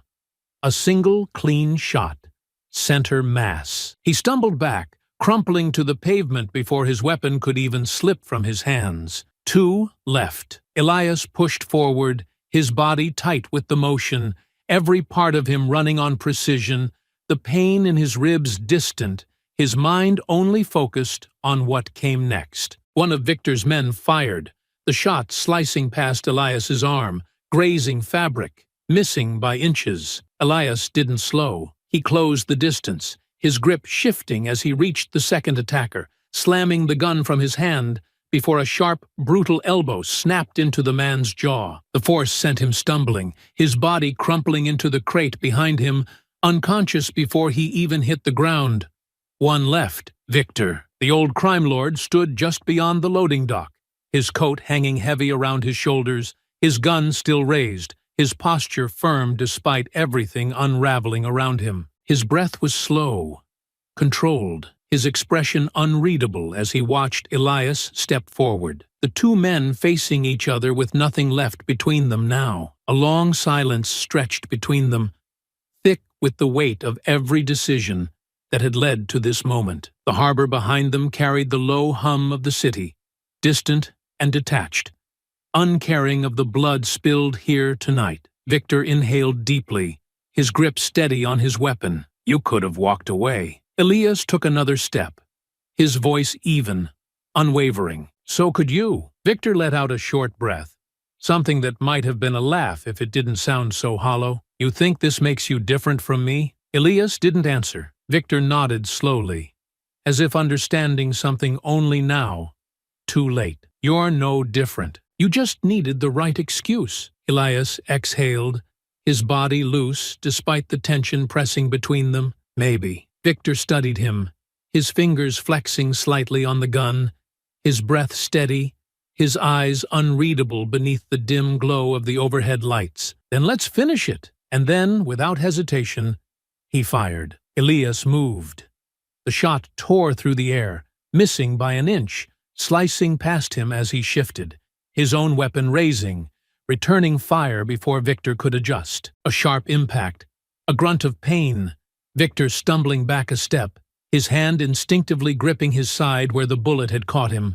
But he didn't stop. He raised his gun again, his jaw clenched, his eyes filled with something burning, something more than just anger, more than just grief. This was a man fighting against the end of everything he had built. Elias pressed forward, closing the distance between them before Victor could fire again. The next shot cracked past his shoulder, too fast to dodge completely, pain searing along his arm. But he didn't slow. He slammed into Victor, forcing the older man backward, their bodies colliding against the rusted metal of a shipping crate. The weight of decades of power, of history, of war pressing into the struggle. Victor struck first, his movements precise, his fists trained from years of surviving his own battles. A sharp blow connected with Elias's ribs, a second striking his jaw, the impact rattling through him. But he absorbed it, pushing back, twisting Victor's wrist before the gun slipped from his fingers, clattering onto the pavement. Neither reached for it. This wasn't about guns anymore. Elias drove his knee into Victor's side, sending him stumbling back. Victor recovered fast, faster than a man his age should, his body moving like a fighter who had spent his life knowing that survival meant never giving up the ground beneath his feet. He lunged, his fists cutting through the air, his strikes practiced, brutal. Elias blocked the first, absorbed the second, then countered, his elbow catching Victor's ribs, the force enough to stagger him. But Victor didn't stop. He pressed forward, his weight slamming into Elias, driving them both toward the edge of the dock, the cold night air pressing against them as the city loomed beyond. For a long moment, neither spoke, their breaths heavy, their bodies locked in a struggle neither could afford to lose. Then Victor exhaled, his voice lower now, quieter. "You killed my son." Elias's grip tightened. "He killed my wife's." Victor's breath hitched just slightly, his expression darkening, his hands pressing against Elias's, the last remnants of his strength coiling into one final effort. "Then I guess we both lose." The fight wasn't over. Not yet, but soon, very soon. The night pressed in around them, the silence of the docks stretching out between the sounds of their ragged breaths, the slow drip of blood against concrete, the hum of the city beyond. The weight of the fight hung heavy in the air, A final reckoning between two men who had spent their lives walking a path that could only ever end like this. Elias tightened his grip around Victor's wrist, feeling the last remnants of the old man's strength coiled beneath his fingers, the stubborn resistance of a man who refused to let go, who had built himself into something untouchable, only to find, in the end, that no one was untouchable. They stood near the edge of the dock, the black water shifting below them, reflecting the dim glow of streetlights that flickered overhead, the world shrinking down to this one final moment. Victor exhaled sharply, his breath uneven, his body tight with pain, but his eyes still filled with something unrelenting, something that refused to die quietly. "You've torn everything apart," he rasped, his voice edged with exhaustion, his lips stained with the taste of blood. "For what?" Elias didn't answer immediately. He studied the man before him, the deep lines in his face, the sharp intelligence in his gaze, the slow realization creeping into his expression that there was no more power left to wield, no more men to command, no more moves left to play. For her, Victor let out a slow breath, shaking his head, a bitter, hollow chuckle escaping past his lips. "You think she'd be proud of you for this?" Elias's jaw tightened, his grip steady despite the pain creeping into his own body, the deep ache of every fight, every wound, every scar pressing into his ribs, settling into his bones. "No," he admitted, his voice quiet, even. "But I never did this for pride." Victor's gaze flickered, something shifting in his posture, something unreadable pressing into the space between them. Then, his fingers curled into a fist. The move was fast, a sharp, desperate strike aimed at Elias's ribs, a final surge of effort, one last attempt to seize control before the inevitable crash down. But Elias had seen it before it happened, had already moved before Victor's body could fully commit, his arm twisting, his grip shifting, his weight pressing forward, forcing Victor back. Victor's boot skidded against the concrete, his balance slipping for half a second, just enough, just the space Elias needed. And then the moment broke. Elias moved. The strike came quick, precise, brutal. A sharp twist, a shift of weight, Victor's body jerking, staggering back, his breath catching in his throat as he felt it, felt the inevitability settle into his ribs, the understanding creeping into his mind. Before his body even reacted, his knees buckled. Elias let go. Victor stumbled, his back hitting the rusted metal of a cargo container before he collapsed against it. His breath shallow, his strength draining, his fingers pressing against the wound that had already decided the outcome of the night. Blood seeped between his fingers, staining his coat, pooling beneath him in slow, spreading rivulets. The fight was over.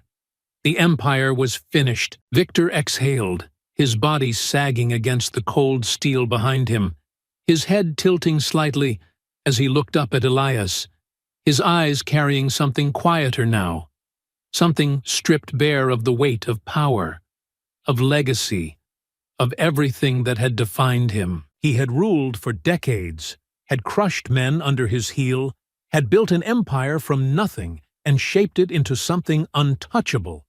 And yet, here he was, at the end of it all, watching it crumble in the final moments of a fight that had never really been a fight at all. His lips parted slightly, a faint smirk tugging at the corner of his mouth. Was it worth it? Elias inhaled deeply, rolling his shoulders, feeling the tightness of exhaustion pressing against his ribs, the ache settling into every part of him. He exhaled slowly, watching as Victor's chest rose and fell in slow, unsteady movements, as his fingers twitched slightly against the ground, as the final moments stretched into something quiet, something empty. It was never about worth. Elias murmured, "It was about making sure he never did it to anyone else." Victor chuckled weakly, shaking his head, his breath uneven. "You think you changed anything?" Elias tilted his head slightly, his expression unreadable. "No, but I ended something." Victor exhaled one last time, the breath leaving his lungs in a slow, resigned motion, his body finally stilling, the weight of everything that had ever defined him slipping away into the cold night air. And just like that, Victor Salieri was gone. Elias stood there for a long moment, listening to the quiet, feeling the absence of something that had once been so large, so immovable, now reduced to nothing more than an echo in the dark. The city would feel this. The underworld would shift, fracture, realign itself in the aftermath of what had been done tonight. Some would fight for the remnants of what Victor left behind. Some would try to rebuild. Some would fall into the vacuum that had been created. But none of it mattered. Not to Elias. Not anymore. He turned, stepping away from the dock, his breath steady despite the pain, his body carrying the weight of everything but his mind already drifting elsewhere. Tomorrow, the world would move on. But tonight, the last page had been written. Elias Kane was the last man standing, and with that, he disappeared into the night. The road stretched endlessly before him, winding through the silent woods, the headlights of the car carving through the darkness, illuminating the gravel path that had long since been forgotten by the world beyond. The city was far behind him now, left to sift through the ashes of everything that had happened, to whisper the name Elias Kane in hushed conversations, to wonder if he was still out there, if the storm had truly passed, or if he was simply waiting, watching, lingering in the spaces between shadows. But none of that mattered now. The weight of exhaustion pressed into his ribs, the ache of old wounds settling into his body with every slow inhale, but his mind was elsewhere, fixed on the place ahead, the only place that had ever truly meant anything.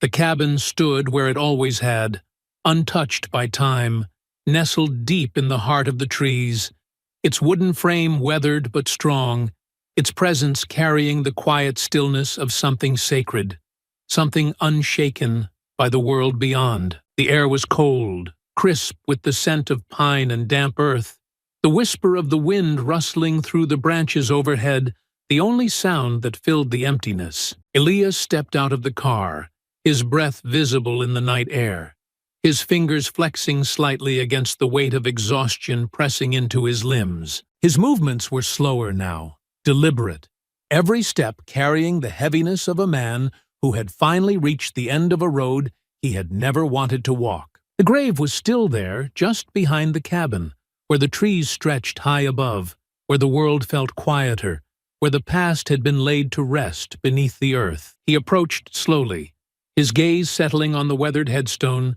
the name etched into the stone softened by time, but still clear, still unshaken. Lillian Kane. His breath hitched slightly, his fingers grazing the top of the stone, his body stilling as the weight of everything pressed into his chest, the memories unraveling in slow, quiet waves. He had spent so long running from this place, from the life that had been taken from him, from the echoes of what once was, but now, standing here, everything else felt distant, irrelevant, stripped away until only this remained. The duffel bag beside him shifted slightly as he knelt, unzipping it with careful hands, his breath steady, his mind focused on the motion rather than the emotion pressing behind it. He reached inside, lifting the wrapped bundle, the weight in his arms feeling heavier than it should, heavier than anything else he had carried through the years. Gently, carefully, he laid the dog beside her. The grave had already been prepared. The earth turned, the soil loose beneath his fingers as he placed the body down. The final piece of what had been taken from him, finally given the rest it deserved. His hands lingered for a moment, his gaze tracing over the fur, the stillness, the absence of breath, the finality of it all pressing into his ribs, into his chest, into the spaces between his bones that had never quite healed. He exhaled slowly, reaching down, lifting the first handful of dirt, letting it slip between his fingers, feeling the weight of every moment that had led to this, feeling the silence press into him, feeling the world settle around him like a breath finally released. The grave was filled in silence. No words, No prayers, no promises, just him, just the quiet, just the final act of burying the last piece of his past. When it was done, he sat back on his heels, his eyes lingering on the fresh soil, his hands resting against his thighs, his breath steady despite the ache pressing into his chest. He reached into his coat, pulling free the small, worn collar, the tag still attached, the engraving still clear beneath the dim moonlight. His fingers traced over the name, the letters softened by time, by wear, by the touch of hands that had once belonged to someone else, someone who had been taken from him long before any of this had ever begun. He placed it against the grave, pressing it into the earth, letting it rest beside her, letting it stay where it belonged. His gaze shifted, settling on the headstone once more, the name carved into it holding more weight than anything else in this world ever had. For a long moment, he just sat there. Then, finally, he spoke, his voice quiet, rough, carrying the exhaustion of a man who had spent years bleeding for something that could never be undone. "It's over." The words slipped into the night, fading into the trees, into the cold air, into the silence that stretched endlessly around him. He inhaled deeply, closing his eyes, letting the moment settle, letting the past settle, letting the weight of everything he had carried finally begin to fade. And when he opened them again, the night was still, the world unmoving, the past resting beneath the soil where it belonged. He stood slowly, his breath steady, his gaze lingering on the graves for just a moment longer, before he turned, stepping away, his body lighter than it had been in years, his footsteps soft against the earth. The cabin waited in the distance, the door still unlocked, the windows still carrying the warmth of a place that had once been home. The city would never forget him. His name would be whispered in alleyways, in the spaces between deals and betrayals, in the stories told by men who had seen what he had done and what it had cost. But Elias Kane was done. And as he disappeared into the dark, stepping through the door of the cabin, leaving the past behind where it belonged, the world outside moved on without him. For the first time in years, he let it. I hope you enjoyed that story. Please share it with your friends and subscribe so that you do not miss out on the next one. In the meantime, I have handpicked 2 stories for you that I think you will enjoy. Have a great day.